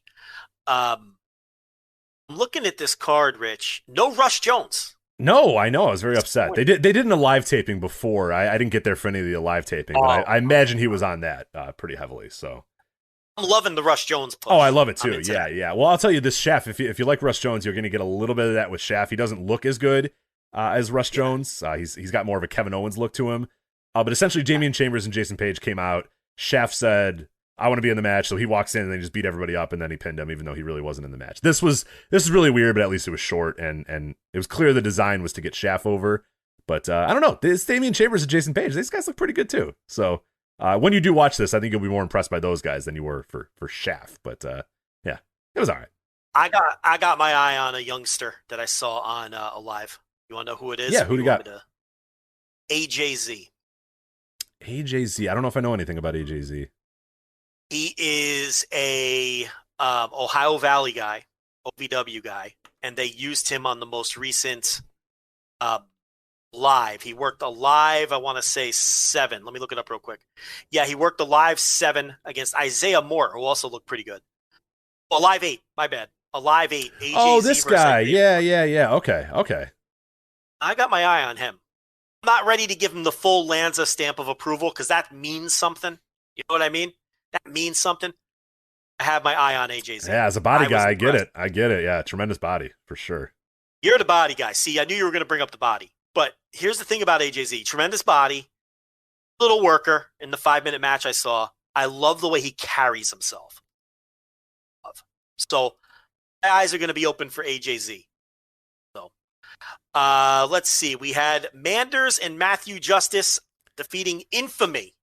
It went long, 20 minutes. Yep, it was. It couldn't be a 115 Bourbon Street show, and it was officially, COVID is officially over because the Second Gear crew and Infamy, the match started, they rolled out of the ring, and then they brawled in the bar, in the crowd, shared drinks, hit people with drinks, spit on people, everything you could possibly want out of a crowd brawl you got here from this match. It was fine. It was okay. I saw when people were watching it on, I know that Case Lowe, who did our review at voicesofwrestling.com, said that it was like impossible to see on the pay-per-view because they're just wrestling in darkness of the crowd. So if you're watching I cannot stand on VOD, you might want to just skip the whole thing because, yeah, the entire match was basically on the bar, which I don't even think had a light or anything. So, yeah, I could definitely see this being a pretty terrible video experience. And live, it was fine, but it definitely felt like it went way too long. So, I don't know. It was okay. I get kind of bored of crowd brawls. So, if I never see another crowd brawl in my life, I'm good. Yeah. So Leo Rush versus Laredo Kid. I will say that Leo Rush versus Myron Reed on the final fusion before they took their break was also a notebook match. I will recommend that to anybody who wants to check that out. But Leo Rush versus Laredo Kid. Rich, I hear this was the match of the night. Oh, easily the match of the night. Really good stuff here. Four flat for me. From Leo Rush and Laredo Kid. Leo Rush kind of busting on a little bit of the old school Leo Rush stuff, doing a lot of flying in this. Laredo Kid just being goddamn incredible and just blowing your mind with what he can do in the ring and really good work. And when you compare that the match prior, like you said, went 20 minutes and felt every bit of the 20 minutes, this match goes, 15, 34 or whatever, just under 16 minutes. And it blew by. You couldn't believe how quick this went. This was really good. If there's one match that I can absolutely recommend, it is this match from the show. Go out of your way to watch this match. Well worth it. Stars, Rich. Stars. I want to hear stars. 4. I went 4 with this one. 4. Okay. Tag team titles. Ace Austin and Madman Fulton defended against Gringo Loco and Trey Miguel. I guess Arez went home because he was on the live I was really excited, and the Cubs fan was sitting a few seats away from me, so I scoot over before this match, and I go, yeah, Gringo Loco's guys is Arez, right? And he goes, no. And I went, oh. No, Arez is in Mexico. And I went, oh, fuck. Well, who's it going to be? Oh, this was a mystery opponent, right? Yeah, it was a to be decided, and I was like, which made sense. Like when I asked him, I was like, oh yeah, right, because Arez was already Gringo Loco's like partners. So like, why would they, have it be a to be decided or a question mark? And it made a lot of sense, and I was very disappointed. Not that I don't like Trey Miguel, but I had like really high hopes for who the mystery guy was going to be, and it was just Trey Miguel. The match, not that good. I like Gringo Loco. He kind of stinks. Trey Miguel was on this match. Ace Austin and Madman Fulton. I like Austin, but he's in certain times it doesn't always deliver. And Fulton's fine for certain contexts, but in this match he was not very good. So I don't know. It was okay. It wasn't bad, but it wasn't anything to write home about. All right, so Mance Warner and Fred Yehai for the title obviously had a very good build that we've talked about over the last couple weeks. We just talked about it a few minutes ago where they picked each other's opponents. The one thing I like about AEW right now watching it live is I know the motivations and all the storylines of all the key players. It's very clear. They get promo time. The stories are clear. They run a lot of good, simple angles, and the build for this match was very good. Take us through this title match. So this was a good match with a bad finish. A really good match with a bad finish. So what happens is, right off the bat, Fred Yehai goes in and starts attacking Mance Warner. The bell rings, and he just goes at him. He gets him outside the ring. He grabs a beer bottle from the crowd, smacks it over Mance Warner's head. Mance Warner now is gushing blood, just buckets of blood coming from Mance Warner. And the next 18 minutes of this match are Fred Yehai hitting Mance Warner with a chair, beating on him, putting him in holds, locking him in holds, going for pinfalls, locking him in more holds, beating on him with a chair. Just 18 minutes of Fred Yehai destroying Mance Warner, just absolutely killing him.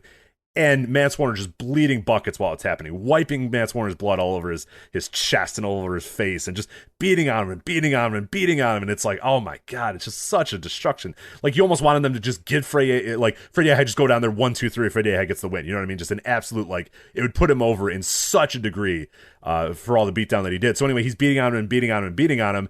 And then Mance Warner avoids a strike, rolls him up 1, 2, 3, and it's over. I hated it. I hated the finish. finish. Yeah, and there was a little bit, like, he avoided the strike and got a little bit of offense, but not if you're going to do a comeback like that, I either want this guy had no chance and just got lucky pinfall, which I still hate. I don't like that. Or he's got to come back a little bit more. He's got to have a minute of comeback. He's got to do something to get back on this. It felt like Freddie, after 19 minutes of destroying this guy who's bleeding buckets, gets rolled up and pinned. It's just, I don't know. I did not love it. So, really, really good match. Freddie looked incredible in this. Mance Warner did a great job of bleeding and selling. I hated the finish, though. Absolutely could not stand the finish of this match. Did they set up what's next at all for Mance Warner? Sort of. Yes, they didn't allude to it exactly because I'm imagining on a live you're going to get that, but a few different guys came out and sort of staked their claim, including Jake Something, including you had Mance Warner and Matthew Justice coming out and kind of saving Mance Warner. So they kind of set it up, but I think you'll get more direction pretty soon after the Alive show. So I think they did, but I don't want to say for sure because I think Alive is going to probably make it a little bit more clear what the matches moving forward are going to be. Okay. So, oh, look at this. Hey, what's up, buddy? You guys just got home? Already in your pajamas? Let me see. Baby Yoda. Oh, it's Baby Yoda? Yeah? Oh, you look like you're wide awake, though. Look like you're going to sleep. You going to bed? We're watching Movie you watching? Star Wars. You're watching Star Wars? I don't think you're watching Star Wars. You guys never watch that. I don't like that. You're too impatient for that. You're watching Star Wars? You really are? Your sister's going to turn that off. You know she doesn't like that. All right. Hit the bricks.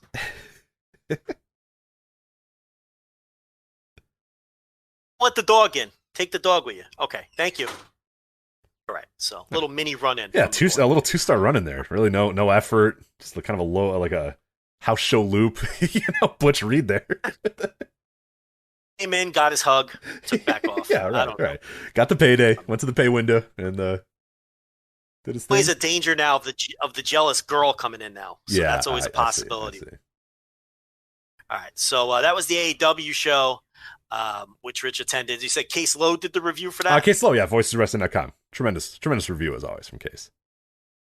We had a couple more indie topics we wanted to get to here. Yeah, Limitless. The games we play, that was this weekend as well. So now I can kind of, I might, did you watch this entire show or did you just watch the big stuff?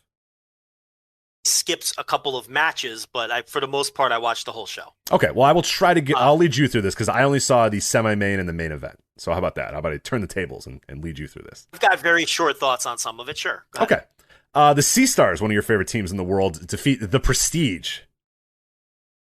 Yeah, so I saw Sea Stars and I saw Intergender, and I quickly saw the fast forward button. Right, so no shot. Reading that match, I cannot imagine that Joe Lanza spent 9 minutes and 38 minutes watching that, so that we will not talk about. Alec Price versus Ken Broadway. Seeing a lot of Ken Broadway lately, and I'm never all that impressed. This was the best Ken Broadway I've ever seen. So he looked good here. He lost the match, but nobody cares about that. But I was more impressed with Ken Broadway here than I ever have been previously. Rip Bison, which is a great name, versus Robert Martyr.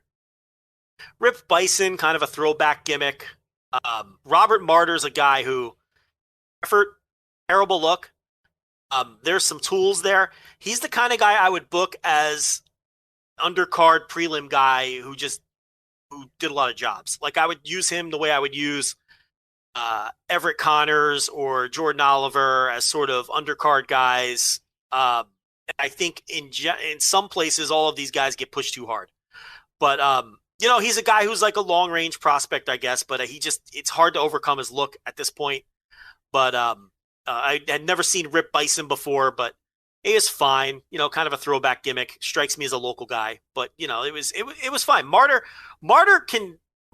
works better than you think he does. I don't know. He comes across better bell to bell than he does if you're looking at like his promo picture. Let me put it that way. Yeah. When you were mentioning that, it reminds me of like, the mid 90s Hardy Boys. Like they came out there and they looked like absolute dorks, and then they could move around and take bumps. Like you could see the potential from those guys later down the line. But it was like right now, your guys' job for the next 5 years is just eat pins because you guys look like you're 10 years old and you're small or whatever. And yeah, it more guys should probably be like that instead of getting pushed. Here's Robert Martyr. I would get him over if I was booking as all heart babyface on the undercard who never wins but gives his all. That makes sense? Yeah, for sure. And big heels pick on him because he's a guy who really, his heart comes through. He comes across like courageous, like he has heart. And he's like, and he wants to be a shooter, but he doesn't look the part yet, and it's like, I could get that over. I could get him over. I'd book him. I would book him, but I would be very careful how I used him. I would bring him along slowly, and he'd be an undercard babyface who never wins. I would get him eventually. I would get him over with the fans without ever even winning a match. I'd get him over, and then you see where you go from there. Anyway, there's my fantasy booking of Robert Martyr. There you go. That's why the $10 people pay for this live stuff, and that's why you guys all listen to the Voice Wrestling Flagship. Ava Everett and Charles Mason versus the Scrunchy Squad. I feel like this has fast forward all over it. Yeah, I saw Intergender again, and You had to watch the Scrunchy Squad? I was pressed for time, and something I had to give, and in that case, it's always going to be Intergender. Yeah, I mean, because one of the guys, it's just whatever. It didn't look too appealing, so I skipped over. It doesn't sound very great. Kevin, go ahead. Listen. If it was the match of the year, I apologize. Right? Okay, yeah. Let us know if Joe missed the match of the year, and we will go back and rewatch Ava Everett and Charles Mason versus the Scrunchy Squad. Anyway, Kevin Blackwood defeating Matt Makowski. All right. So, have you seen Kevin Blackwood? Yeah, I hate the look. Can't stand it. Oh, really? I think he looks like a badass. I think he has a good look. Have you seen Matt Makowski? Yes, yeah. Okay. Picture a Kevin Blackwood, Matt Makowski match. Got it. Can you do that in your head? I can, yeah. That's what this was. Wow. So it was fun. Yeah, I mean, that's not a knock. No, exactly what you would think that these two guys would do in a match that went 10 minutes. And Blackwood and Garcia, Buffalo Brothers, are the big heels in this promotion right now.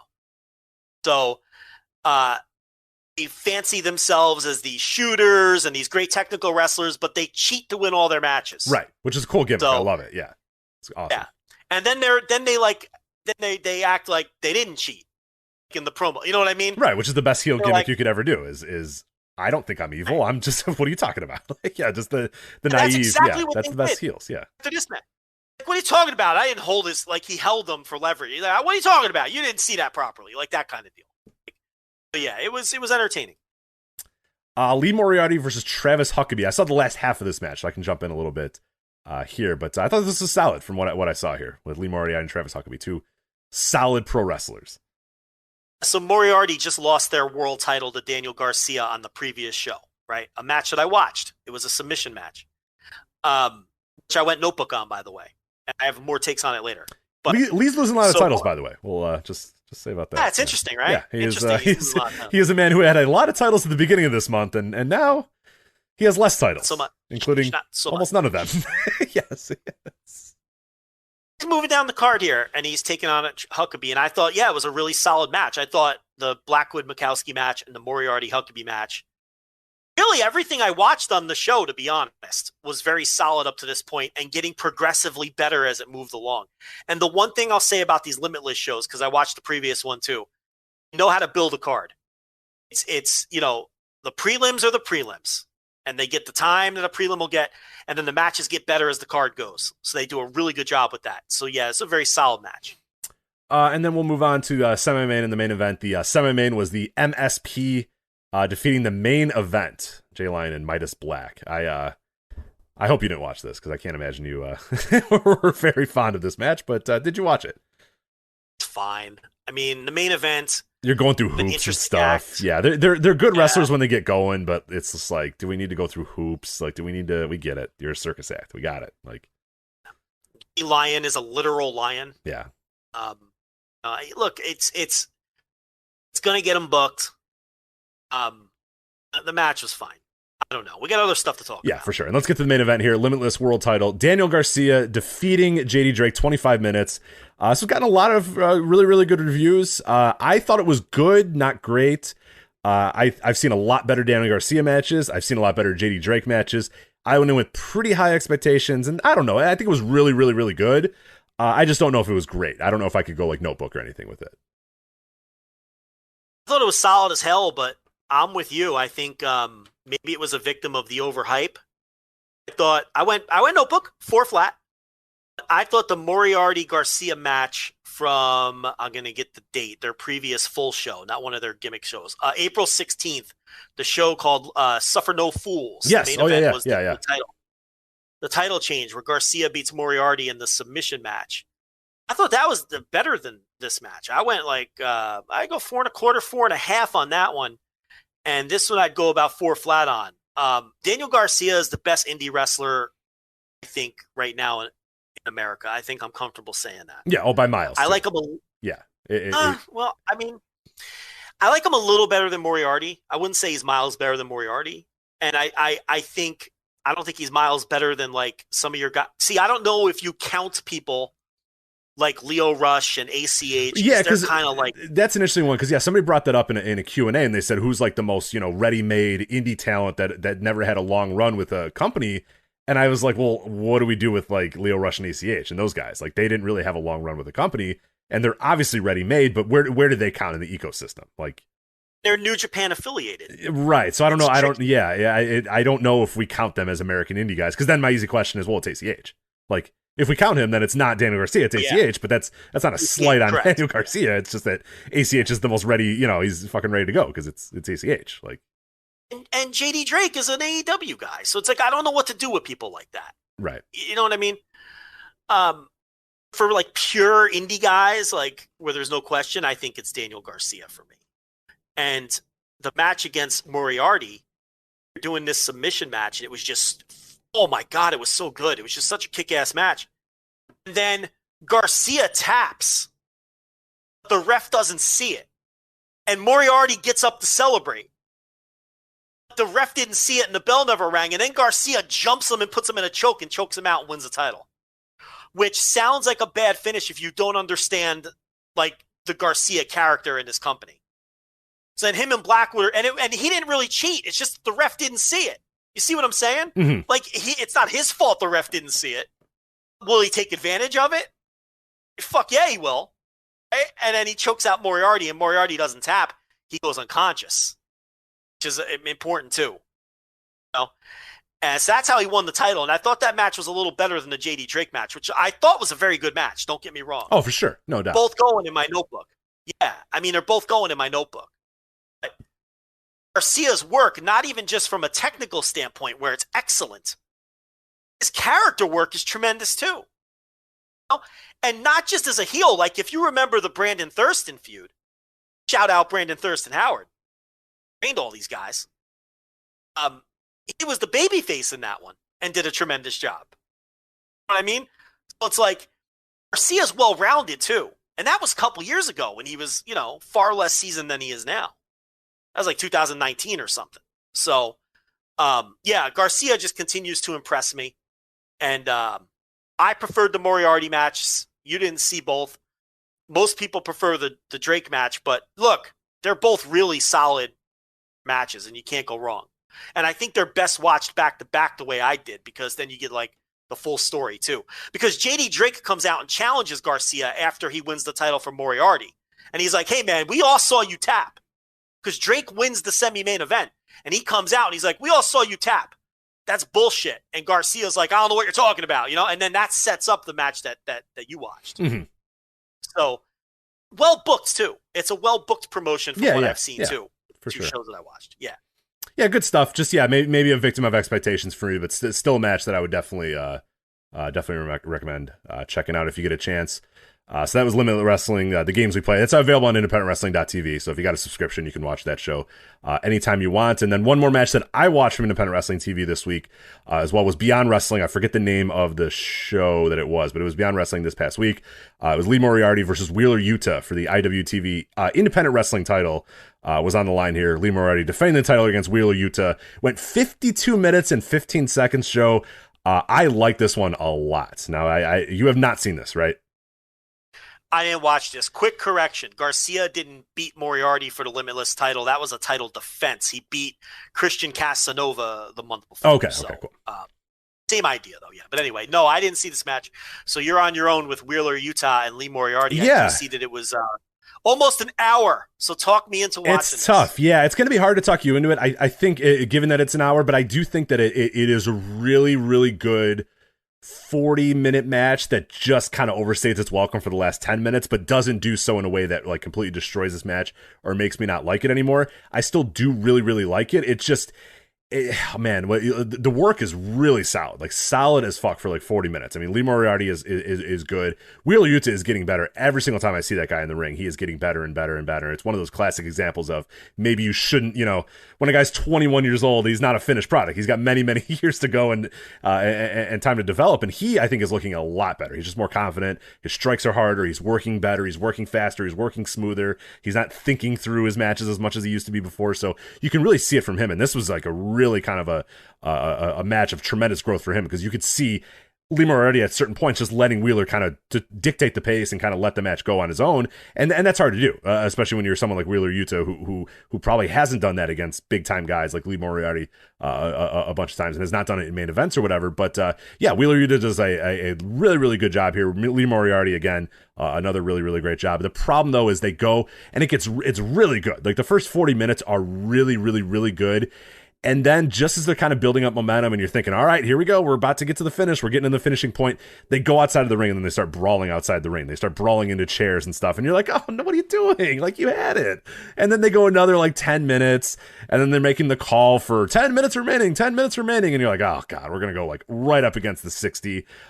Pretty quickly after they do the 10 minutes remaining in the match, Wheeler Yuta gets the win, defeats Lee Moriarty to win the IWTV title. It's kind of I don't want to say a banana peel win, but it's kind of a pin out of nowhere. But they did it a good job here because it kind of sells that these guys were both exhausted and that, it was just he caught him at the right time, as this match was, getting to its nadir, getting right to the end of it. So, no, I thought it was really, really good. The problem, though, is, like I said, there's that 40 minutes where you're going to, if you watch this, you're going to go, this is really, really good. And then they're going to go outside the ring and you're going to go, what are you doing? Why are you doing this? And it's going to be 10 minutes of really bad crowd brawling. And then they get back in the ring and then it's good. So it's, how do you judge a match like that? To me, I still like it. I still think it was solid, but it did. I was probably going to go like 4.25, 4.5 if it didn't have that crowd brawling stuff. Unfortunately, that crowd brawling probably brought it down to about a 4. But a good match. But I totally understand if you don't want to invest 60 minutes of your time. But I think it's worth it. I do think it is worth checking out. Okay, I'll give it a shot. Did you like this better or Garcia Drake? I like this better than Garcia Drake, I think. Okay. Yeah, just a little bit better. And again, like as we noted, Lee Moriarty losing another title. So yeah. Yeah. Weird. Who knows? Who knows? I don't know. I don't know. I actually don't know. We're not being like piffy or we don't know. But certainly probably not an accident that he's losing all of his titles. So I don't know.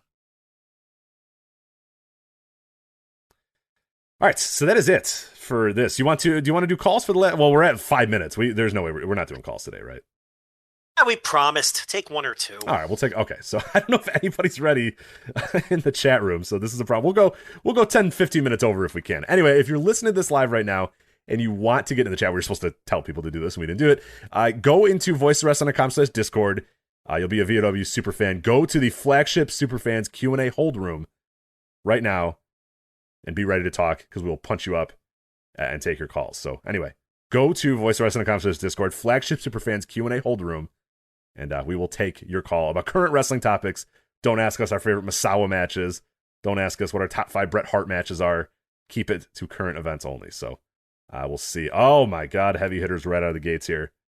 Joe, are you ready for this? Let's see if we can get him in here. Suit Williams. What's going on, Suit? Hey there, guys. It's Suit from Schenectady. Calling in first time, long time. Get out of here. How you guys doing? Good show. Great show. Joe, do you believe him? I believe him. Listen, Suit Williams is a great guy to watch live wrestling with. He shadow punches the air as the matches are happening. I can't wait. That's one of the things I want to do in the next few years is go to a show with Suit Williams. So because I've heard so many good things about watching with Suit, so I got to make sure I get out there for per Problem is now there's pressure. He has to live up to it now. right now he's going to be forcing it. Yeah, right. Yeah. No, it won't be forced. If you had a camera on me when I was watching Osprey Shingo, good Lord, you thought I'd be training for Tyson. That's awesome, man. What's on your mind tonight, Suit? Well, I was thinking because WWE, I'm hearing rumors that they're going back on tour sometime in July too. You think they're gonna call up Lesnar? You think they're gonna get Brock Lesnar back in there, maybe for a SummerSlam main event or something of the type? I mean, I think it's a matter of time. I don't think we've seen the end of Brock Lesnar. I don't think Brock probably isn't interested in any of this fucking COVID bullshit. I think that's Brock's thing. Like, he's got enough money, and he may be just waiting all of this out, because that's kind of when he dipped out and disappeared. Yeah, because I always wondered if it was, and I'm going to show what Suit thinks about this. I always wondered if it was he didn't want to work in front of no fans, or like you're saying, he's like, I live on my own little compound and I fucking hunt deer in my backyard. Like, I don't need any of this shit. Like, I'm good, man. Like, you guys clean up all your mess and call me from my compound and I'll come and fuck around. So I don't know if it's just that he doesn't care, he doesn't want to be involved in any of this bullshit, or if he just didn't want to work in front of fans or whatever it was, or if he's worth paying at that time. You know what I mean? Like, there's always a big paycheck that comes with the Brock. And does WWE look at that and say, is it really worth paying the big bucks for Brock if we're not selling any tickets? There's that factor too.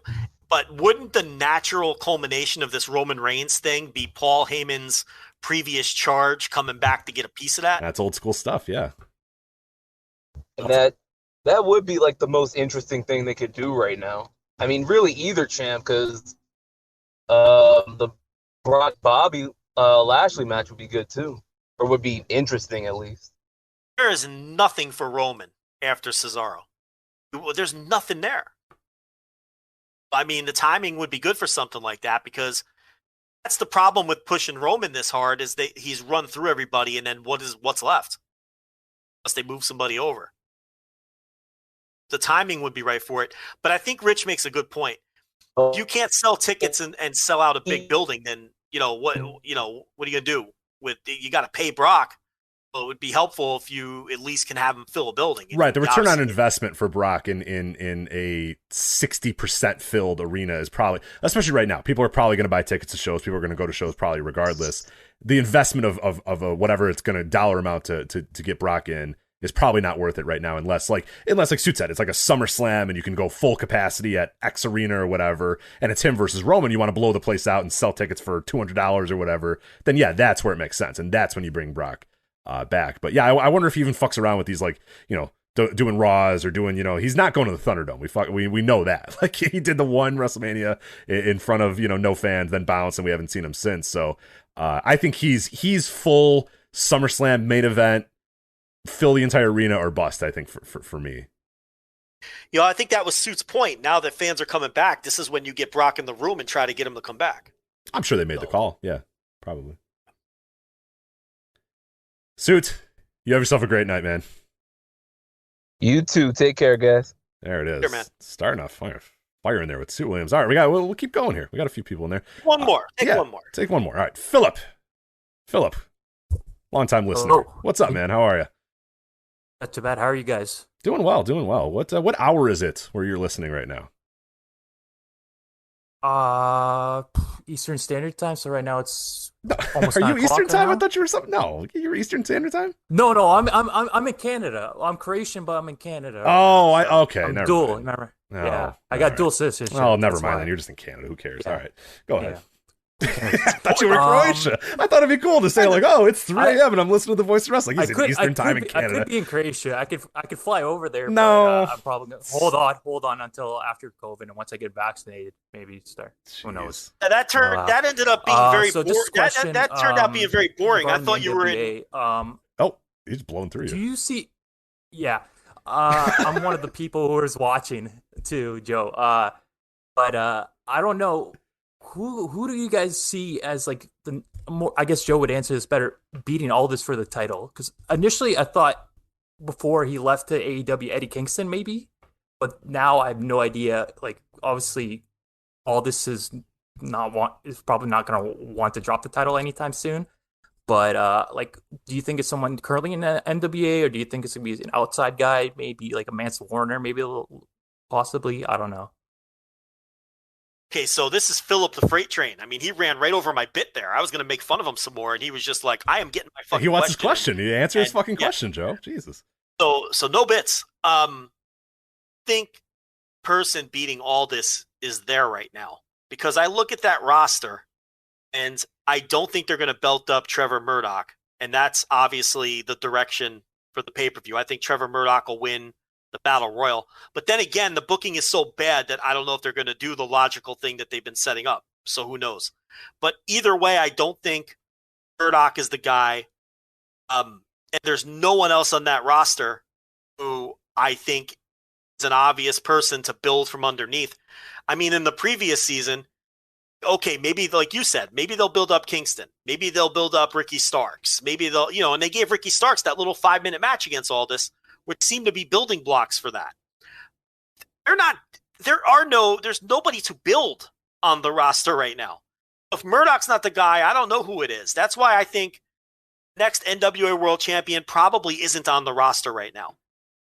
So I think Aldis holds it through the pay-per-view, and then we go from there. The next set of tapings, maybe we'll get some new people in the mix.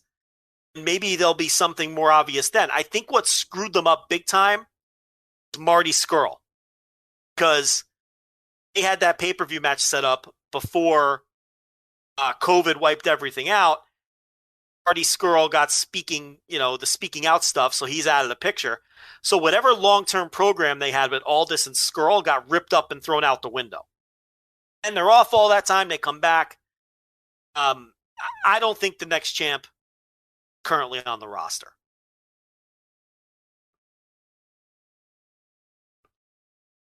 All right, Philip, I think he's on mute. Oh, yeah, there. Do you want to respond real quick? Yeah, no problem. Yeah, I just had to switch back because I can't hear Joe on the Discord, so that's why I had to switch back and forth. But no, I agree with Joe with his take. What I was listening from YouTube. Also, one thing before I go. Watch the Ueno versus Yusuke Okada match. It's really good from DDT. I know it's DDT, but watch the match. So that's it for me. Thanks, guys. Let me tell you something, Rich. This guy. Oh, I threw you off the channel. There you go. You're back now. Hey, you're back, Joe. Hey, what's up? This guy's been harassing me to watch this DDT. I love it. I love how he added that at the end. That's great. So you better fucking watch it. We'll see. Philip's a devoted. Maybe I'll track. So, Joe, I want to take one more call. Can we do that? Yeah, maybe I'll track down that DDT match and review it behind the paywall. Maybe I'll do that. Okay, someone just slipped into the calls here, and I do want to take this one. It is the most fascinating person on the Voice of Wrestling Discord, and somebody I'm very glad we can finally talk to, mano a mano, person to person here. Bird from the Discord. Bird. Or 13 Erd, I should say. What's going on, 13 Erd? Hey, not too much. Just enjoying another evening. I had a bit of a question kind of relating to like wrestling big picture. Sure. And that's sort of like, do you think it's ever going to appeal to like a younger demographic again? Like I came to wrestling pretty late and it's always seen, I think, on the outside as something that's like childish or for kids. And yet I think there's like a lack of eyeballs. Like there's lack of new fans, and I can't imagine anything that I'm watching now that like a kid would actually like on like WWE or AEW. So I guess if I had like a 2-part question, it would be, is there any wrestling right now you would show someone younger to try to like get them into the product, or, will it ever kind of have that popularity again that they did with like a Cena or a Hogan or that kind of thing? It's a good question. Well, how young are we talking? I'd say like preteen or anything above like 14 or below.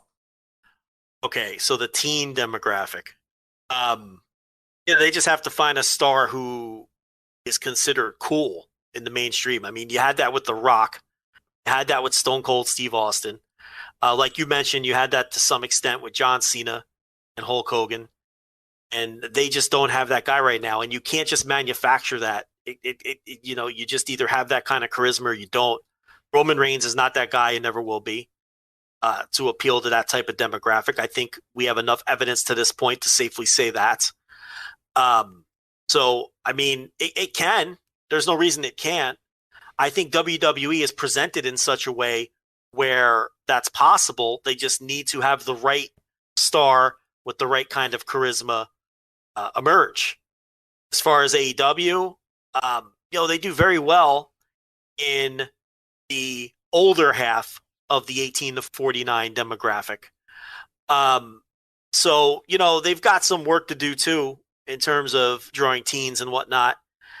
Maybe somebody like Jungle Boy can be that person. But the way they book and present their wrestling, I don't know if they're ever going to be the home of popular teen wrestling. It would have to come from the WWE side, I think. And one thing I wanted to point out too, and then we'll let you get Bird. We'll let you kind of respond here. One thing that's you can't really create, like in the Hogan era, in that era, you could create a star for kids or whatever. But those days are long gone. The reason that the most recent time that kids watched and the time that kids watched the most WWF or WWE or whatever, most wrestling, was during the Attitude Era, because it was cool, because Stone Cold Steve Austin was cool and he was a giant star, and The Rock was cool and he was a giant star, and Mankind was cool and he was a giant star. And it's like those guys, it's not really like, I think there's always this idea that, we need to cater to young kids, we need to do this. All you have to do is be cool as hell and have a guy that's got a ton of charisma. And when you're popular, kids will start watching. Kids watch stuff that's popular. They don't want to watch a dorky show that's lame and boring and stupid. They will watch if it's cool and it's interesting and people are watching. So that's really the thing that I think a lot of people lose sight of when they say, how can we get the child demographic? How can we get the children? Well, the best way you can do it is just be good. Just be really, really popular, and eventually kids will just kind of come. During the Attitude Era, more kids than ever watched, and WWF spent an entire decade in the early 90s trying to get kids to watch by having playful characters and bright colors and all this sort of stuff, and kids thought it was lame and stupid and didn't watch it. And then they had Stone Cold Steve Austin come and give middle fingers, and they had Sable take all of her clothes off, and then a bunch of kids started watching it. So it's like, just be popular and kids will come. It seems kind of easy and basic, but that's really what it is. And that's kind of what Joe said there. It's Roman Reigns, isn't it? And one guy will come sometime and be popular, and it'll happen again, but there's just no way to force it. You got to just be popular, and then it'll happen. Rich, do you remember when Matt Riddle was drawing those weird, exceptionally high ratings among young teen boys, and then they totally leaned into him being a complete idiot? It stopped. Yeah. It's like they shoot themselves in the foot sometimes too, though. When they have something. It's like he was appealing to teenage boys just for being like this cool, laid-back ass kicker, and then they turned him into Spicoli from Fast Times, and that all went away.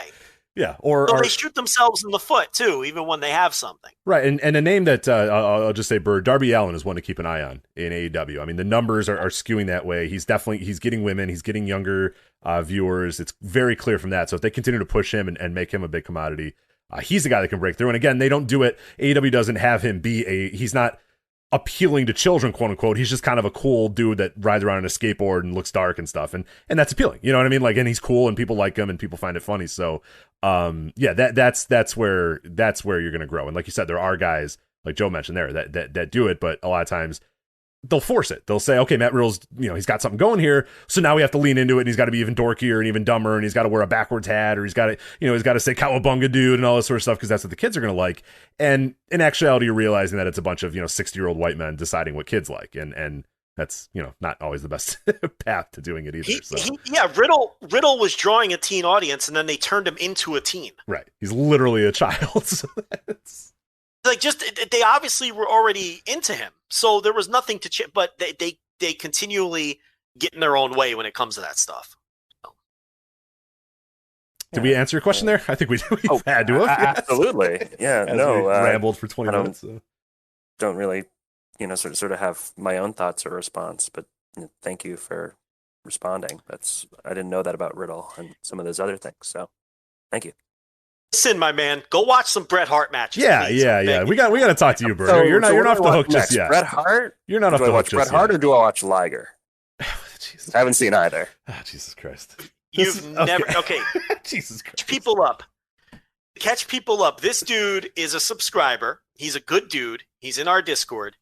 He had never seen a Bret Hart match until the other day. He's never seen a Jushin Thunder Liger match. And as of a few weeks ago, he had never seen a Hulk Hogan Yes, match. I introduced you to Hulk Hogan. Is that correct? I still haven't watched it, but the WrestleMania Rewind kind of, I don't know, like seeing him and Brutus. It's Hulk Hogan. No, it's not that match. I'll get to it. What do you mean you get to it? I've seen Thunderlips. Oh, Jesus. We are fascinated by this man. We're going another 2 hours here. That's fine. We're overrun, automatic overrun to try to get into the brain of you, Bird. I'm so glad you called in here. You've never been. Thanks for having me. No. Hold on. We're not making like you're. It's actually like it's weird because most wrestling fans we're all weirdos. We just watch everything. We consume everything. Joe's catching up on Big Japan just because he feels like he needs to. And I love that you can support us. You can watch Ring of Honor and NWA, which you do watch all the time. But you've never seen Randy Macho Man Savage. You've never watched a Hulk Hogan match. You've never watched Liger, and you've never seen Bret Hart. It's just it's cool. I actually find it interesting. It's flabbergasting. It's amazing. Well, yeah, it's kind of started off as there just being so much new content and things to follow, and now it's like I got a gimmick. So like, what happens when I do watch all these things? Well, drop the gimmick. Watch Bret Hart. You should watch Bret Hart. Yeah, okay. See what he's saying, though, Rich. He loses his identity if he goes and watches. I guess you're right. But very so. But the one thing I would say, the flip side of that is, yes, your identity is guy who has never seen any wrestling legend ever. But the gimmick can also be pretty fun too, is you give your thoughts of like you have no preconceived notions of Hulk Hogan. You know what I mean? Like nothing. And you reacting to seeing Hulk Hogan matches, I think that's pretty interesting. You know, most of us have seen 1,000 Hulk Hogan matches and 1,000 Bret Hart matches and 1,000 Liger matches and all that sort of stuff. I don't think the gimmick's gone. Being first-time viewer of Jushin Thunder Liger, like, you know, what match do you choose? What do you think of it? What are your thoughts about it? I think there's something to be said for that too. Thanks. Yeah. So prepare for a lot of spam in the old school thread. I'll see what I can do. That is Bird. Thank you so much for calling. We'll hopefully talk to you. Thank you. Talk to you again soon. So have a good night. Fascinated by the Bird. So just to expand on that, this dude, all he watches is modern Ring of Honor and modern NWA. That's his jam. That's his lane. And we have a lot of people saying, "Oh, it's got to be a gimmick. Oh, he's got to be." You know, I don't think so. You know what I mean? Like maybe I'm wrong. He just explained it. He watches the modern stuff and just hasn't had the time. He's a new fan. He watches Ring of Honor and NWA. He just hasn't gone back to watch. He's very different than like most other wrestling fans, and that's I think what I'm pretty fascinated by. Because when I became a fan of wrestling, the first thing I did, and this is true of any sport, anything, I just go and watch like everything I can. I really enjoy the history of it, and wrestling is one of those that I think just lends itself to that, especially people that listen to this show. I would say there's probably a subset of wrestling fans that watch the modern, like that person we talked to the other day when you said, "Oh yeah, well Misawa had a bad match with Bret Hart's and Tom McGee had a good match," so maybe, and the guy was just like, "I don't know who any of those people are," and you're just like, Jesus Christ. But he's an Eva Marie stan, so it's like, oh okay, like he's never going to listen to the show ever. But what's fascinating to me is the cross section of Bird who will subscribe, give us $10 a month, and like you and I always say, like, what does he got to think of this show? Like you're just talking about fucking goddamn, like, you know, Tony Garea matches, and he's got to just be like, what are these guys talking about? Like, do you understand any of this show? I think that's the fascinating thing, is that we do a show for the hardcores that have watched 1,000 Jushin Thunder Liger matches and have seen every single and can recite every single Misawa Kobashi match and all that sort of stuff. And we kind of gear our show towards those hardcore fans. And then you have this guy who is just like, yeah, I just kind of, I listen. You guys are enjoyable. I like listening to you, but has to just be, his head's got to be spinning when he watches our show.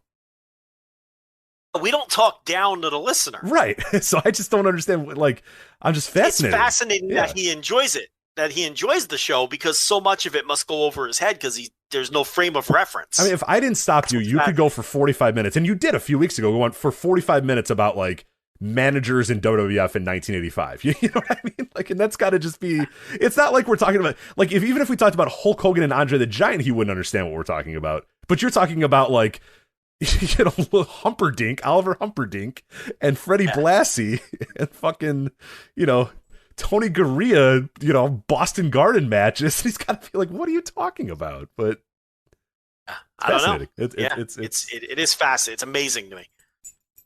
Anyway, that's his. Those are our calls. So yeah, hey, good 3 calls there. We'll do it again sometime soon. Anyway, but that is it for the Voice of Wrestling Flagship. We went a little over, but we kind of had to here. With when you get Soup, Phillip, and Bird on the line, you can't go out early. So glad we stay there with the calls. But anyway, voicesofwrestling.com, voicesofwrestling.com/discord as well, patreon.com/voicesofwrestling and listen live. You can call in sometimes too. You can listen to all of our bonus content. The VOW Retro that Bird talked about, the WrestleMania randomizer is going on right now on the Voice of Wrestling podcast, the flagship podcast on Patreon. Joe Vemmer to remember, the Thursday TV reviews, all the other stuff we do, instant reaction lives. Obviously, that coming up later this month with AEW Double or Nothing. There will not be one for WrestleMania Backlash. I'm sorry, we are not going to be doing instant reaction live for WrestleMania Backlash. But that's it for us. So Patreon.com/Voice of Wrestling, voiceofwrestling.com, @Voices Wrestling on Twitter. But don't do that. That's it for us. So for Joe Lanza, I'm Rich Craich. We'll talk to you next time on the Voice of Wrestling Flagship Podcast.